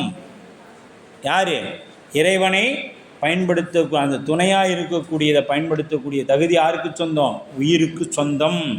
அகுது உயிரின் குற்றமே அன்றி இறைவனுடைய கருணையின் குற்றம் ஆகாது என்பது பெறப்படும். இந்த இடத்துல இது யாரோட குற்றம்? இப்போ நாம் தப்பு பண்ணிட்டு யார் சொல்லக்கூடாது? ஆமாம், என்னை சாமி தான் செய்ய சொன்னிச்சு அப்படின்னு சொன்னால் ஒரு சினிமா படத்தில் வர மாதிரி தான் சொல்லணும். ஏன்டா ஒன்வேயில் போனேன், பகவான் போக சொன்னார் போனேன். ஏன்டா இன்னைக்கு சிக்னலில் நிற்காமல் போனேன், பகவான் போக சொன்னார் போனேன். அப்போ ஏன்டா என்னென்ன கேட்பாங்க, அதெல்லாம் பகவான் போக சொன்னார். அப்போ பகவான் சிறைச்சாலை கூப்பிட்றாருன்னு கூட்டிகிட்டு வந்துடுவான் ஜெயிலுக்கு. பகவான் போக சொன்னார் போ. அப்போ இதெல்லாம் பண்ணனா என்ன கிடைக்கும்? தப்பு கிடைக்கும், தண்டனை கிடைக்கும் அப்படின்னு சொல்கிறார்.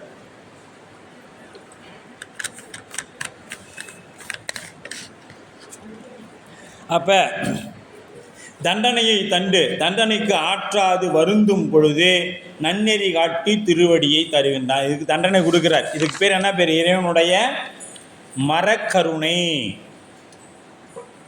எந்த தண்டனையும் கொடுத்தாம பிடிச்சா அது அறக்கருணை. இது தண்டனை கொடுத்து பிடிச்சாருன்னா மரக்கருணை. அப்படித்தானே எல்லாம் யாருக்கு கொடுத்தாங்க? அட்ட வீரட்ட தளத்திலும் எல்லாருக்கும் கொடுத்தார், எல்லா சூரர்களுக்கும் கொடுத்தார். தனக்கு உவாமை இல்லாதான் தாழ் சேர்ந்தார்க்கு மனக்கவலை மாற்றல் அரிது அப்படின்னு சொன்னார். அப்போ குறளின் சேர்ந்தார் உயிரின் தன் வினையாய் கூறியது கவனிக்கத்தக்கது. இங்கே சேர்ந்தார் அப்படிங்கிறது என்னத்தை சொல்லுது? தன் வினையை கூறியது.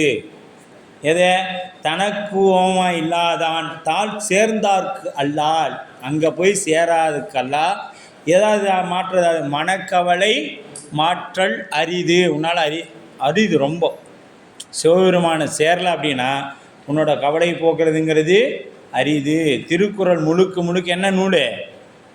சைவ நூல். அது மற்ற சமயத்தவரெலாம் எடுத்து அவங்கவுங்க மாற்று மதத்தவரே இன்றைக்கி எடுத்துக்கிட்டாங்க, இது எங்களுடைய நூல் அப்படின்னு. ஆனால் திருக்குறள் முழுக்க ஒரு சைவ நூல். திருக்குறளில் சைவ சித்தாந்தம்னு ஒரு புத்தகமே நமக்கு உண்டு. திருக்குறளில் சைவ சித்தாந்தம் அப்படிங்கிற நூல். அப்போ உயிருக்கு துணையின்றி அறியும் தன்மை இல்லை. ஏதாவது ஒரு துணை கொண்டு தான் அறியும். ஆயினும் துணையை பயன்படுத்தும் உரிமை உண்டு. துணையின்றி அறியாது. ஆனால் துணையை பயன்படுத்தக்கூடிய அதிகாரம் உயிருக்கு உண்டு. அதனால தான் என்ன பண்ணுறது, அந்த குருடனை இந்த ஊருக்கு போனால் குருடன் சொன்ன ஊருக்கு கொண்டு போய் சாமி விட்டுறாரு, அங்கே நீ என்னத்தையும் அனுபவிச்சு அப்படின்னு. இது இறைவனுடைய குற்றம் ஆகாது. இனி திருவருள்னு எதை சொல்லணும், அறியாமைன்னு எதை சொல்லணும் அப்படின்னு ஒரு விளக்கம் நமக்கு வேணும். 11ஆம் நூற்பாவில் நான் பாவியேன் ஆனால் உன்னை நல்காய் எனலாமே. நான் பாவியேன், ஞானிகள் சொல்கிறாங்க.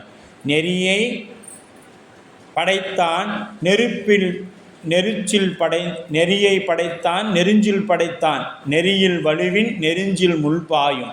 நெறியில் வலுவாது இயங்க வல்லார்க்கு நெறியில் நெருஞ்சின் முன்பாய கிளரே அப்படின்னு திருமந்திரம் சொல்லும். அரசன் ஆணையை பெற்று அதிகாரத்தை நடத்தும் சட்டத்திற்கு வலுவாது செய்யின் நன்மையை பெறுவதிலும். இப்போ ஒரு அரசன் ஒரு ஆணையை போடுறான் பாருங்கள். நெறியை படைத்தான், நெறியையும் படைத்தான், நெருஞ்சு முள்ளையும் படைத்தான். நீ நெறியில் போனீன்னா வலுவின், நெறியில் வலுவினா என்ன ஆகும்? நெருஞ்சில் முள் பாயும். இப்போ தடம் இருக்குது, தடத்திலேயே போனோம்னா என்ன ஆகாது? அந்த நெறிஞ்ச முள் குத்தாது. நெறிஞ்ச முள் எப்படி இருக்கும்? 5 முள் இருக்கும். இந்த பஞ்சபூதம் போல் 5 முள் இருக்கும்.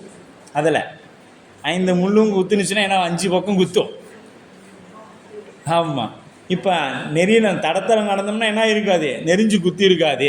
அப்போ நெறிஞ்சு குத்துதுன்னா என்னாச்சு? நாம் தடத்துலேருந்து விலகி போயிட்டோம். தடத்துலேருந்து விலகி போயிட்டோம். என்னது? அறியாமையின் காரணமாக. இப்போ கண் அங்கே நல்லா தெரிஞ்சிருந்துச்சா தடத்தை விட்டு விலகி போவோமா? போயிருக்க மாட்டோம். அப்போ கண் நல்லா தெரியாததுனால, அந்த அறியாமை மறைத்ததுனால போய் என்ன ஆயிடுச்சு? நெருஞ்சி முள் குத்திடுச்சு. அதுதான் நெருஞ்சில் வலுவாது இயங்க வல்லார்க்கு, நெறியில் வலுவாது இயங்க வல்லார்க்கு நெறியில் நெருஞ்சின் முன்பாய கிளறே. அவங்க நெருஞ்சிக்கிட்ட போக வேண்டிய அவசியம் இல்லை. அரசனின் ஆணையை பெற்று அதிகாரத்தை நடத்தும் சட்டத்திற்கு வலுவாது செய்யும் நன்மையை பெறுவதிலும் உயிர் இறைவனாகவே நிற்குமாயின் அந்த உயிர் செய்யும் வினை எதுவாக இருப்பினும் அவ்வினை உயிரை கட்டுப்படுத்தாது. கொடுத்தலும் பெற்றலும், அதுதான் சிவார்ப்பணம். நாம் ஒரு பொருளை எல்லாருக்கு கொடுக்குறோம். கொடுக்கும் பொழுது சிவாய நம திருச்சிற்றம்பலம் சிவார்ப்பணம் சொல்லி கொடுத்துட்டோம். இப்போ கொடுத்த புண்ணியம் உங்களுக்கு வராது. கொடுத்த புண்ணியம் வராது. ஏங்க நான் கொடுக்குறதே எங்கள் ஜோசிகார் சொல்லியிருக்கிறாரு, இதெல்லாம் கொடுத்தீங்கன்னா இப்போ 100 பேருக்கு அன்னதானம் போட்டினா தான் உன் பாவம் கழிவுன்னு சொன்னார். இப்போ நான் கொடுத்ததே நீ கொடுத்ததுன்னு சொல்லக்கூடாதுன்னு சொல்கிறீங்க. சரி, நீ கொடுத்துட்ட, பெற்றேன், பெற்ற ஒருத்தன் வாங்க. இப்போ நான் வாங்குகிறேன். வாங்கும் பொழுது கொடுங்க நல்லா இருக்குதுன்னா வாங்கக்கூடாது. சிவாய நம திருச்சிற்றம்பலம் பெருமானே உங்கள் கருணை இப்படி நினைத்து வாங்கினோம்னா, ஏன்னா இது வாங்கின பாவம் வராது. இப்போ இங்கே பாவமும் இல்லை புண்ணியமும் இல்லை. என்ன இல்லை? பிறவி இல்லை. பாவ புண்ணியம் ரெண்டும் இல்லைன்னா நமக்கு என்ன இல்லை? பிறவி இல்லை. அப்போ நாம் ஒன்றை கொடுக்கும் பொழுதும் ஒன்றை பெறும் பொழுதும் என்ன சொல்லணும்?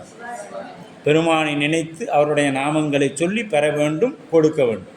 இப்போ நாம் ஒரு கோயிலுக்கு கொடுக்குறோம், 100 ரூபாய்க்கு மாலையை வாங்கி போட்டு 100 பேர்த்த கூப்பிட்டு காமிக்கக்கூடாது. அது இன்றைக்கி ஒரு ஃபேமஸ் ஆகிடுச்சுல, செல்ஃபோனில் ஒரு எல்லாம் போனாலும் சாமியை பாருங்கன்னா யாரும் சாமியை பார்க்க மாட்டேறாங்க. போய் சாமிகிட்ட நின்றுட்டு ஒரு செல்ஃபி எடுத்து போட்டுக்கிறாங்க. அது போட்டால் தான் அவங்களுக்கு தூக்கமே வருது, ஜீரணம் ஆகுது.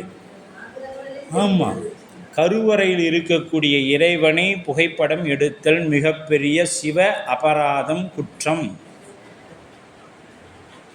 அதை விட அது வெளியிடுறது வரைந்து தான். ஏன் நீ பெரிய பெரிய கோயில்கள்லாம் இருக்குது, அந்த மூளை வரைவாங்க, கையில் வரைஞ்சி தான் வெளியே விடுவாங்களே ஒழிஞ்சு நேரடியாக ஃபோட்டோ எடுத்து போடுவது மிகப்பெரிய குற்றம். அது எப்படின்னா, கருவில் இருக்கக்கூடிய குழந்தையை புகைப்படம் எடுத்து அனுப்புவது போல். இப்போ பொழுதுக்கு வயிற்று ஸ்கேன் பண்ணால் என்ன ஆகும்? அந்த கதிர்வீச்சினால் இந்த குழந்தைக்கு பாதிப்பு ஏற்பட்டுடும். அதுபோல் அப்போ இறைவன் அது மாதிரி ஊனப்பட்டுருவானா அப்படின்னு ஒரு கேள்வி வந்தால், இறை ஆற்றல் நமக்கு கிடைக்காம போயிடும். அவரிடத்தில் அந்த ஆற்றல் அப்படியே தான் இருக்கும், நமக்கு கிடைக்காம போயிடும். அந்த கதிர்வீச்சு தடுத்து நிறுத்தும். இதெல்லாம் அதனால தான் பெரியவங்க என்ன சொன்னாங்க? மூலஸ்தானத்தை ஃபோட்டோ எடுக்கக்கூடாது அப்படின்னு சொன்னாங்க. இதெல்லாம் யாராவது சொன்னால் கேட்குறாங்களான்னு கேட்க மாட்டேங்கிறாங்க. அங்கே போய் நின்று தான் செல்ஃபி எடுக்கிறாங்க. அது எடுத்து போட்டால் தான் அவங்களுக்கு ஜீரணம் ஆகுது. இங்கே உள்ளார செல்ஃபி எடுக்கணும். எங்கே எடுக்கணும்? உள்ளத்தில் அப்படியே 5 நிமிஷம் நின்று பார்க்கணும். ஆகா, பெருமானுடைய அந்த தூக்கிய திருவடி எப்படி இருக்குது, அபயகரம் எப்படி இருக்குது, அந்த தீச்சுவலை எப்படி இருக்குது. இங்கேருந்து சிதம்பரம் போய் பார்த்தோன்னே அவரோட அந்த திருவடி தான் தெரியும். பொன்னம்பலத்தில் போய் நின்ன உடனே அவரோட திருவடி நமக்கு தெரியும். வேறு எதுவுமே அங்கே தீட்சிதர் மறைக்கிறாரு மறைக்கலை பூவாழக அதெல்லாம் தேவையில்லை. அவரோட திருவடி தெரியுதா, அதை பிடிச்சி கிடக்கும், அவ்வளோதான். அதை விட்டுட்டு அது இருக்குது இது இருக்குது மறைக்காத நவர் மறைக்க எதையுமே யாரும் மறைக்கலை. நாங்கள் போய் நில்லு, அவர் உனக்கு என்னத்தை காமிக்கணுமோ அதை காமிப்பார். இப்போ உதாரணத்துக்கு கைலாயம் போன எல்லாருமே பார்க்குறாங்கன்னா வாய்ப்பு இல்லை. சிலருக்கு 4 நாள் 5 நாள் இருந்தாலும் மேகமூட்டம் காண்பிக்கிறதே இல்லை. அப்போ அங்கே என்ன பண்ணுவாங்க? மானசீக கையிலையே தரிசனம் பண்ணிட்டு வரணும். அங்கே உட்காந்து ஆகா, இப்போ சூரிய உதய நேரம் காலையில் 4 மணிக்கு, ஆகா தகதங்கன்னு தங்க மாதிரி தெரியுதே கைலை அப்படின்னு நினைக்கும். இப்போ உச்சி காலம் 12 மணிக்கு சாமிக்கு பால் ஊற்றிருப்பாங்க, தயிர் ஊற்றிருப்பாங்க, திருமஞ்சனம் ஊற்றிருப்பாங்க, எல்லாம் அபிஷேகம் நடந்துருச்சு. இப்போ தீபாரணம் நடக்குது. இது என்ன வேணும்? தினைக்கும் போனது ஒரு நாளைக்கு போக முடியலன்னா நம்ம மனசில் வரணும். அப்போ தான் நீ தினைக்கும் போன புண்ணியம். தினைக்கும் போய் போட்டாவை எடுத்து போட்டு இந்த பக்கம் வந்தோன்னே மறந்துட்டு வேற எடுத்துக்கிட்டு இருந்தோம்னா இதில் லோட் ஆகிடுச்சு, என்ன பண்ணிடுவோம்? டெலீட் பண்ணிடுவோம். அது மாதிரி படத்தை போய் நம்ம மனசு பட்டுச்சுன்னா அப்புறம் அதையும் டெலீட் பண்ணிடுவோம், இறைவனையும் டெலீட் பண்ணிடுவோம். அப்புறம் அதுக்குண்டான வினைகளை அனுபவித்து வருவோம் இல்லையா? அப்போ போலியாக செயல்படுபவர்கள் வினைப்பயனை அனுபவித்தே ஆக வேண்டும். காணும் கரணங்கள் எல்லாம் பேரின்பம் என்பது போல அடியார்கள் இருக்கணும். காணும் கரணங்கள் எல்லாம் என்னன்னு இருக்கணும், பேரின்பமாக நினைத்து இருக்க வேண்டும் என்று சொல்லுவாங்க. அடுத்தது 1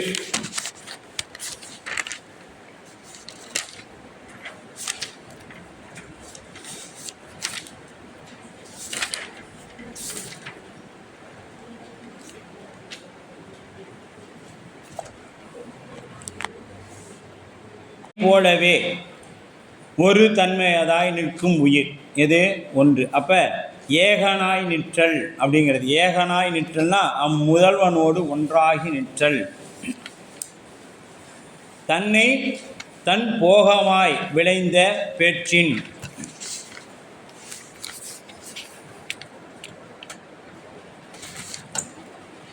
அவனது திருவடியை உணர்தல். இணையடிகள் உணரா அப்படின்னா அவனுடைய திருவடியை உணர்தல். தான் போகமாய் விளைந்த பொற்பின் அப்படின்னா முதல்வன் உயிர்களுக்கு பேரின்பமாய் விளைவான்.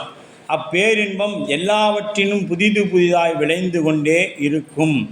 ஏகமாய் எவ்வுயிரிடத்தும் முதல்வன் ஒன்றாகி உள்ளத்தின்கண் அதன் அறிவிலிருந்து ஆனான் அப்படின்னா ஒருபோதும் நீங்காதிருப்பான். ஆதலால் உள்குவார் உள்கீற்றை அப்படின்னு கருவாய் கருதியவற்றை உள்ளத்தில் உற்று அவனது அறிவோடு பொருந்தி நின்று காணானோ அறியமாட்டானோ என்று சொல்லப்படும். உலகின் தன்முனைப்போடு பொருந்தி பற்றோடு செய்யும் செயல்கள் பயன் உலகாகும். தன்முனைப்போட பற்றோடு செஞ்சால் அது என்ன ஆகும், இந்த உலகத்தோடு போயிடும். சிவனை அணைந்தோர் முனைந்து செய்யாது தன்னை திருவருள் செலுத்திய வழியே நின்று சென்று பற்றி செய்வார். ஆதலின் அவர் செயல்கள் பயன் சிவமே ஆகும்.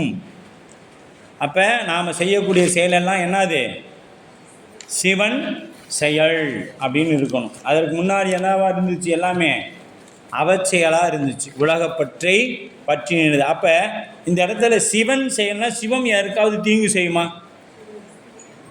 சிவம் எக்காலுக்கு நன்றே செய்வாய் பிழை செய்வாய் நானும் அதற்கு நாயகமே. அந்த இடம் எங்கே வரணும், இந்த நூற்பாடை கொண்டு வந்து பொருத்தணும். இறைவன் என்னைக்கு என்ன பண்ணும், நமக்கு நல்லனவற்றை மட்டுமே செய்யும். அப்போ தீங்கு நடக்குதுன்னா என்ன அர்த்தம், அது என்னுடைய அறியாமையின் காரணமாக. அதற்கும் திருவருளுக்கும் சம்பந்தம் இல்லை. திருவருள் அதை நடத்தவில்லை, நாம் அறியாமையின் காரணமாக நமக்கு நடந்துச்சு. 11ஆம் நூற்பாவில் 2வது அதிகாரம் பாருங்கள். அத்துவிதையின் நிலையை மறவாது பக்தி செய்தல் முதல்வன் திருவடியை கூடுதலாகிய நிட்டை கூடுதல். இப்போ நிட்டைனா என்னன்னு பார்த்தோம், இப்போ நிட்டை கூடுதல் அப்படிங்கிறார். மேற்கோள் இனி பத்தியினால் மறவாது ஏத்த அவனது சீபாதத்தை அணையும் என்றது மேற்கோள் சொல்லுது. அப்போ கண்ணொளியின் ஆன்ம அறிவு போல இறைவன் உயிர்களோடு உடனாய் நின்று காட்டுதலும் காணுதலும் ஆகிய காணும் உபகாரம் காட்டும் உபகாரம் செய்து வருகிறான். கருணை திறத்தனை மறவாது அதனையே பற்றி நிற்கும் பத்தி மிகுதியினால் அவனை ஏத்தவே அவனது திருவடி ஆகிய சிவானந்தத்தை பெறும். பக்தி தான் நமக்கு என்ன தரும், முக்தியை கொடுக்கும். ஒரு சந்தேகம், இந்த இடத்துல ஒரு சந்தேகம் வருது. யாருக்கு, நமக்கு தான். ஒரு பொருளை வகுப்பை கேட்டோம்னா சந்தேகம் வரணும், உங்களுக்கு வராததுனால அடியேனே சந்தேகம்னு சொல்லிட்டேன். ஒரு சந்தேகம் வருது. ஒரு பொருளை அறிந்தவுடன் அது மீது ஆசை வரலாம். ஆசை வந்தவுடன் என்னாகும், பெற்று விடுதல் என்பது உலகத்தில் இல்லை. ஆசை வந்தவுடனே எல்லாத்தையும் நமக்கு ஆசைப்பட்ட எல்லாத்தையும் அடைஞ்சிட முடியுமான இல்லை. அப்படியானால் பக்தி செய்த அளவிலேயே முதல்வனது சீபாதத்தை அணையும் என்று கூறுவது எங்கனும் பொருந்தும். பக்தி அப்படின்னா பக்தி செய்த அளவில் முதல்வன் சீபாதத்தை அப்போ ஏது கொண்டு இதை விளக்குகிறார். அவன் அந்நியமின்றி செய்வோர் அவர் அந்நியமனமின்றி செய்வோர் செய்தி பயன் விளைத்து அவன் அந்நியம் இன்றி செய்வோர் செய்த பயன் விளைந்து நிற்றலான் அப்படின்னார். அப்படியானால் காலதாமதம் செய்த முதல்வன் ஆன்மாவிற்கு வேறா எங்கேயோ இருப்பவன் இல்லை. காலதாமதம் செஞ்சதுக்கு அவன் வேறா எங்கேயோ இருக்கிறதில்லை. அவன் ஆன்மாவிடத்திலேயே அத்துவீதமாக நிற்கின்றான். எப்படி இருக்கிறான்? அத்துவீதமாக நிற்கின்றான். அவ்வப்பொழுது செய்யும் செயல்கள் தன்மையை அவன் அவ்வப்பொழுதே அறிவான். நீ என்ன நேரத்தில் என்ன செய்கிற, உள்ளத்தில் என்ன நினைக்கிற, இப்போ நீ அவனை நல்லா இருக்கணும்னு வாழ்த்துறியா, வேறையாகட்டும்னு வாழ்த்துறியாங்கிறது இறைவனுக்கு தெரியும். அந்த கணக்கு அங்கே இறைவன் எழுதுவான். நீ என்னத்தை நினச்சியோ அந்த கணக்கு தான் அங்கே எழுதுவான்.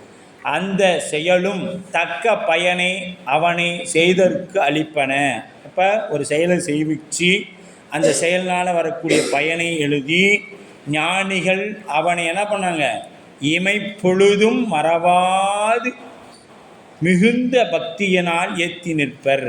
ஞானிகள் இமைப்பொழுது கூட இமைப்பொழுதும் என் நெஞ்சில் நீங்காதான் தாழ்வாழ்க அப்படிம்பாங்க. அச்செயல்கள் இடையீடு இன்றி நிகழுமாயின் செய்த அப்பொழுதே பயனை கூட்டுவிப்பான். இப்போ இடையீடு இல்லாத செய்கிறீங்க அப்படின்னா ஒரு தொண்டை, அது என்ன பண்ணுவான்? அதோட பயனை என்ன பண்ணுவான்? அப்பொழுதே இறைவன் நமக்கு கூட்டிவிப்பான். குற்றும் ஒருவனை குறை கொண்டு கொடைகள் சூழ்ந்த களவெல்லாம் செற்று ஒருவனை செய்த தீமைகள் இம்மையே வரும் திண்ணமே. இப்போவே வந்துடும். யார்? ஞானிகளுக்கு. இது அடுத்த பிறவிக்கெல்லாம் பிறவியே இல்லை. அப்போ என்ன பண்ணுவார்? எல்லாமே இப்போவே கொடுத்துருவார். மறவாமை என்பது இடையீடு இன்மை குறிக்கும். அதுவே பரமுக்தியாகும். மறவாமை தான் என்னது? பரமுக்தி. அப்போ பரமுக்தி என்பது உடம்பு நீங்கிய பின் உண்டாகும் என்பது சிலர். அது பொருந்தாது. சாதனம் முற்று பெற்ற பொழுது பரமுக்தி உண்டாகும். சாதனம்னா என்னது? இறைவனை பற்றி சாதனம் செய்து கொண்டே இருப்பது, சிவபூசை பண்ணுறது, அவருக்கு செய்யக்கூடிய தொண்டுகள் செய்கிறது, அவனை பற்றி இடைவிடாது நினைத்து கொண்டிருத்தல். நின்றாலும் கிடந்தாலும் வென்றாலும் துயின்றாலும் துப்பினாலும் எப்பொழுதுமே இறைவனை இடைவிடாது செய். உடம்பு நீங்கிய பிறகு முன்பு உண்டான பரமுக்தி நிலையிலேயே அன்றி புதிதாக உண்டாவது இல்லை. உடம்பு நீங்கின பின்னாடி என்ன ஆகாது? அதே பரமுக்தியில் அப்படியே இருக்கும். இப்போ இதுக்கு ஒரு எடுத்துக்காட்டு. மறவாது பக்தி செய்தால் அப்பொழுதே திருவடி அடைதல் கூடும் என்பதற்கு ஒரு வெண்பா எடுத்துக்காட்டு சொல்கிறார். அருக்கண் நேர் நிற்பினும் அல் இருள் இருளே காணார்க்கு இருட்கண்ணே பாசத்தார்க்கு ஈசன் அருக்கண்ணால் பாசத்தை நீக்கும் பகல் அலர்த்தும் தாமரை போல் நேசத்தின் தன் உணர்ந்தார் நேர் அப்படின்ட்டார். அப்போ கொண்டு கூட்டி அப்படின்னு பார்த்துக்கிட்டாங்கன்னா அருக்கண் நேர் நிற்பினும் காணார்க்கு அல் இருளே. இப்போ சூரியன் இருந்தாலும் கண்ணு தெரியாதவனுக்கு என்ன பண்ண முடியும்? சூரியன் இல்லை, எங்கே ஒளியே இல்லையே அப்படின்னு தான் சொல்லணும். யாருக்கு? நமக்கு கண்ணு தெரியல. கண்ணு என்ன பண்ணிடுச்சு? அந்த படலம் மறைத்து நிற்கிறது. அதனால் நமக்கு கண்ணு தெரியல. இதனால் நாம் என்ன சொல்கிறோம்? சூரியனே இல்லை அப்படின்னு. ஈசன் பாசத்தார்க்கு இருட்கண்ணே பகல் நீங்கி. இப்போ இந்த ஞானிகளுக்கு நீக்கம் பெறுது. பெற்ற பிறகு அலர்ந்தாமரை போல் நேசத்தில் தன் உணர்ந்தார் என்ன சொல்ற? நேர் அருட்கண்ணால் பாசத்தை நீக்கி அலர்ந்தும். இப்போ நாம் இந்த ஒளி என்கிறது என்னாச்சு? புதுசாலாம் வரல, அது இருந்து கொண்டே இருக்குது. நம்முடைய கண்ணை என்ன பண்ணியிருந்துச்சு? படலம் மறைத்திருந்தது. அறுவை சிகிச்சை செய்தவுடன் அது நமக்கு ஒளிது. இது என்ன இவ்வளோ ஒளியாக இருக்குது? இத்தனை காலமாக இருந்துச்சு, உனக்கு தெரியல. அதுபோல் உயிரை ஆணவம் என்கின்ற ஒன்று மறைத்திருந்தால் என்ன தெரியாது? இறைவன் என்கின்ற ஒருவன் இருப்பது தெரியாது. அப்போ இது புதுசாக நமக்கு தெரிவது போல தோன்றும். அப்போ அதுக்கு முன்னாடி எங்கே இருக்குது? நம் உள்ளத்துள் இருந்து கொண்டே இருந்தது, அது நமக்கு தெரியல. அப்போ சூரியன் எல்லார் முன்பும் வேறுபாடின்றி ஒளியை பரப்பி நின்றாலும் காட்சியுடைய கண்ணுடையார் மட்டுமே காண முயலும். படலத்தால் மறைக்கப்பட்ட கண்ணுடையவர்கள் அதுக்கு புலப்படுவது இல்லை. எங்கும் இருளாகவே தோன்றும். படலத்தால் மறைச்சவங்களுக்கு என்ன தோன்றும்? எங்கும் இருளாக தோன்றும். அப்போ ஒப்ப கலந்து நின்றினும் அவமுதிர்ச்சியுடைய முத்தர்களுக்கே அவன் புலப்படுவான். பாசப்பற்றில் அழுந்திய ஏனையோருக்கு அவன் அப்பொருள் ஆகான். எப்படின்னா, இப்போ ஒரு 3 பேர் நிற்கிறாங்க. ஒருத்தருக்கு கண்ணாடி போட்டால் தான் ஒளி தெரியும், இன்னொருத்தருக்கு கண்ணாடி போடாமையே ஒளி தெரியும், இன்னொருத்தருக்கு கண்ணாடி போட்டாலும் ஒளி தெரியாது. ஏன்னா அவருக்கு என்னாச்சு, உள்ளார முழுக்க படலம் மறைத்திருக்கிறது. இன்னும் சொல்லணும்னா, இப்போ திருஞான சம்பந்த பெருந்தகையுடைய தந்தையார் அங்கே தான் இருக்கிறாங்க. அவரு கூட எல்லாரும் இருந்திருப்பாங்க, நிறைய பேர் இருந்திருப்பாங்க. இவர் சொல்கிறாரு, தோடுடைய செவியன் விடையேறி தூவென் மதிச்சூடி. அப்போ அந்த ஆன்மா என்ன பண்ணியிருக்குது, அது பரமுக்தியில் இருக்குது. அதுக்கு சிவம் தெரியுது, அவங்க தந்தையாருக்கு தெரியல. ஏன்னா அங்கே என்ன ஆயிடுச்சு, மறைத்து நிற்குது. என்ன மறைச்சு நிற்குது, படலம் மறைத்து நிற்கிறது. அவருக்கு என்ன, அந்த ஆன்மாவின் பக்குவம் என்ன, ஞான குழந்தையை பெறுவது மட்டும்தான் அந்த ஆன்மாவின் பக்குவம். அந்த ஆன்மாவுக்கு என்ன இல்லை, இறைவனை காணக்கூடிய அனுபவ பாக்கியம் இல்லை. ஞானசம்பந்தருடைய தந்தைக்கு அந்த நிலைனா நமக்கெல்லாம் எந்த நிலைன்னு சிந்திச்சுக்கங்க. நாமளும் நாடகத்தால் உன்னடியார் போல் நடித்து நான் நடுவே வீடகத்தையே மிக பெரிதும் விரைகின்றேன். அடியார் கூட்டத்தோட சாமி நானும் கலந்துட்டேன், என்னை எப்படியாச்சு கதவுல உள்ளார விட்டுரு அப்படின்னு போய் நம்மளும் அடியாரோட அடியாராக உள்ளார வந்து போகிறதுக்கு தயாராகிட்டோம். சாமி சரி அப்படியாச்சும் வரட்டும் விடுன்னு நம்மளையெல்லாம் விட்டுருவார். ஏன்னா இந்த காலத்தில் என் பையன் இந்த காலத்தில் எந்த பழக்கம் இல்லாத இருக்கிறதே பெருசு. அவன் படிக்கலாம் என்ன பரவாயில்ல, என் பையன்ட்டு எந்த பழக்கம் இல்லைன்னு நாம் நினைக்கிறோம். இல்லை அதுபோல் நம்ம ஏன்னா அவர் தாயினும் சால பறிந்த பெருமான். அவர் எந்த அளவுக்கு உன்னை குற்றங்களை மன்னிக்கணுமோ அந்த அளவுக்கு மன்னித்து கூப்பிட்டுக்குவார். அப்போ பாசப்பற்றில் அழுந்திய ஏனையோருக்கு அவன் இல்பொருள் ஆவான். பாசப்பற்றில் இருந்தமா என்ன ஆயிடுவான், இல்பொருள் ஆவான். பக்குவம் எய்திய பக்தியினால் தன்னை மறவாது உணர்ந்தவருக்கு முதல்வன் அவரது பாசத்தை நீக்கி பாசம் காரணமாக இருந்த ஏகதேச அறிவை தன் அருளால் விரிவடையச் செய்து வியாபக அறிவு விளங்கச் செய்வான். அப்போ அது என்ன ஆகுது, அருக்கன் அப்படின்னு வியாபக அறிவை விளங்கச் செய்வான். இப்போ பாருங்கள், அருக்கன் அப்படின்னா சூரியன். அருக்கன்னா அருக்கனில் சோதி அமைத்தோன் காண்க. அருக்கனில் சோதி, அருக்கன்னா சூரியன், அதில் சோதி அமைத்தோன் காண்க. நேர் நிற்பின் எல்லார் முன்பும் வேறுபாடின்றி ஒளியை பரப்பி நின்றாலும் காணார்க்கு அப்படின்னா படலத்தால் மறைக்கப்பட்டு கண்ணொளியை இழந்தவர்களுக்கு அல் இருளே. அப்படின்னா அல்னா என்னதுங்க, துன்பம். அல் இருளே அப்படின்னு துன்பம்னு சொல்லலாம், இன்னொன்று இல்லாமை அப்படின்னு சொல்லலாம். அப்போ ஒளியாய் தோன்றாது இரவில் உள்ள இருள் போலவே நிற்கும். அதுபோல ஈசன் இறைவனை பாசத்தால் மறைக்கப்பட்ட அறிவை இழந்தவர்க்கு இருட்கண் புலப்படாமல் இருளில் உள்ள பொருளாகவே இருப்பான். அறிவை இழந்தாருக்கு எப்படி இருப்பான், பாசத்தினால அறிவை இழந்தவங்களுக்கு இறைவன் எப்படி இருப்பானா, புலப்படாமல் பொருளாக இருப்பான். பகல் அளந்தார்க்கு தாமரை போல, குளத்தில் உள்ள தாமரை அரும்புகள் யாவும் குவிந்தே இருப்பினும் அவற்றுள் பக்குவப்பட்ட சில அரும்புகள் சூரியன் தன் கதிர்களால் மலரச் செய்வது போல. இப்போ ஒரு குளத்தில் என்ன இருக்குதுங்க, நிறைய இருக்குது தாமரை, ஆனால் அதில் ஒரு 10 தாமரை மலர் தான் விரிஞ்சு அலர்ந்திருக்கிறது. மீதி குவிந்து சிலது இருக்குது, சிலது அரும்பாக இருக்குது. இப்போ அரும்பாக இருக்கிற அந்த இதை போய் மலர்ந்திருக்கணும்னா விரியுமானா விரியாது. அப்போ அதற்கு ஒரு குறிப்பிட்ட பக்குவம் ஏற்பட வேண்டும். அந்த பக்குவம் வந்தால் தானாக சூரியனை பார்த்த மாத்திரத்தை காலை சூரியன் வந்தோடனே அந்த மொட்டை என்ன ஆகிடும், தானாக அலர்ந்துடும் அப்படின்னு சொல்லப்படுது. அதுபோல பகல் அலர்ந்த தாமரை போல நேசத்தின் தன் உணர்ந்தார் நேர் பக்குவத்தில் எய்தி பக்தியினால் தன்னை மறவாது அன்பு எது தன்னைனா நம்மளே இல்லை, இறைவனை மறவாது அன்பு செய்வாருக்கு அருக்கண்ணால் இறைவன் தனது அருட்பார்வையால் பாசத்தை நீக்கும். அவரது பாசத்தை நீக்கி அறிவை மலரச் செய்வான். இந்த இடத்துல பாசம் அப்படிங்கிறது என்ன நினைக்கணும், மல வாசனை அப்படின்னு பொருள் கொள்ளணும். இப்போ 8ஆம் நூற்பாவுக்கு பின்னாடி நீங்கள் படிக்கிற எல்லாத்துக்குமே ஆணவம் இந்த மலம் அப்படின்னு சொல்கிற இடத்துல என்ன சொல்லணும், மல வாசனைன்னு எடுத்துக்கணும். ஏன்னா 8ஆம் நூற்பாவில் குருநாதர் வந்துட்டார். குருநாதர் வந்தால் என்ன பண்ணிடணும், நமக்கு மலங்களை நீக்கப்பட்டுறணும். நீக்கின பின்னாடி எப்படி இருக்குன்னு சொன்னாங்க போன நூற்பாவில், 10ஆம் நூற்பாவில், பெருங்காய டப்பா போல. இப்போ பெருங்காயத்தை எடுத்துனாலும் அந்த டப்பாவில் என்ன இருக்கும், எத்தனை ஆண்டு காலம் ஆனாலும் வாசனை இருந்து கொண்டே இருக்கும். அதுபோல் நம்ம இடத்துல என்ன இருக்கும், மலை வாசனை இருந்துக்கிட்டு தான் இருக்கும். அது எப்படி போகணும், இறையருள் பெற பெற தானாக நம்மிடத்துலேருந்து போகும்.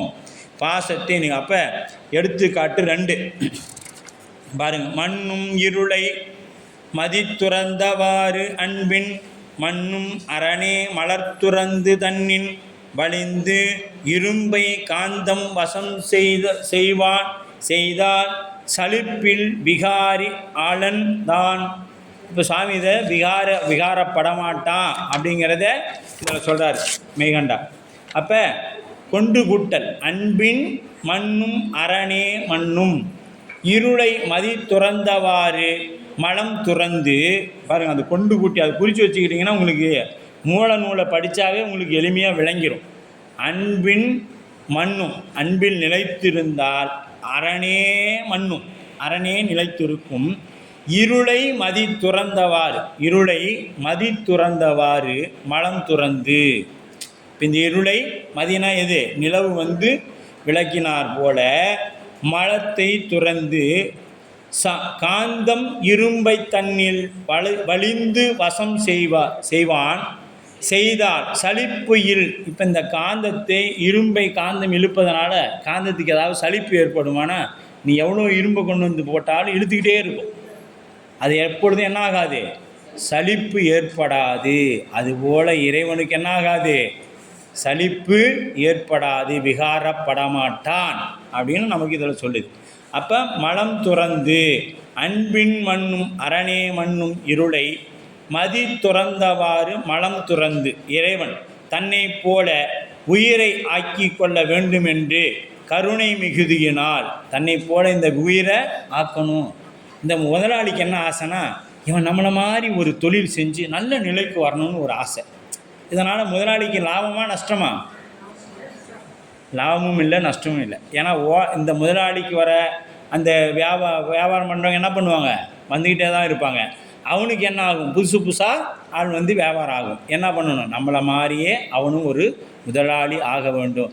அப்போ அந்த முதலாளி ஆனால் அவன் இந்த முதலாளி ஆகிட முடியுமானா முடியாது, ஆகிட முடியாது. அப்போ இறைவன் தன்னை போல உயிரை ஆக்கி கொள்ள வேண்டும் என்ற கருணை மிகுதியினால் அனாதியே மலத்துடன் கூடிய உயிரோடு, எப்போ அனாதியனா பிறவிக்கு வராத நிலையில் கேவலத்திலேயே உயிர்களோடு மலத்துடன் கூடிய உயிரோடு இறைவன் அனாதியே நிலை பெற்று விளங்குகின்றான். அப்பொழுதும் இறைவன் நம்மளை விட்டு போகலை.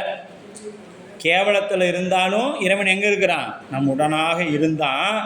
கண்ணில் இருக்கும் இருளை வளர்பிறை சந்திரன் நாள்தோறும் சிறிது சிறிதாக நீக்கி பௌர்ணமியில் அறவே ஒட்டுகின்றான். அப்போ நம்ம என்ன பண்ணுறான், நாம் இறைவன் திருவடி அடைஞ்ச உடனே எப்படி அந்த நிலை அந்த கலைகளை 15ஐயும் அந்த சந்திரன் இழந்தானோ, அவன் இறைவன் அடைஞ்சோடனே என்ன பண்ணிட்டான், கலைகள் வளர ஆரம்பிக்கிறது. அதனால தான் இறைவன் சடையில் இருக்கிறது என்ன, வளர்பிறை.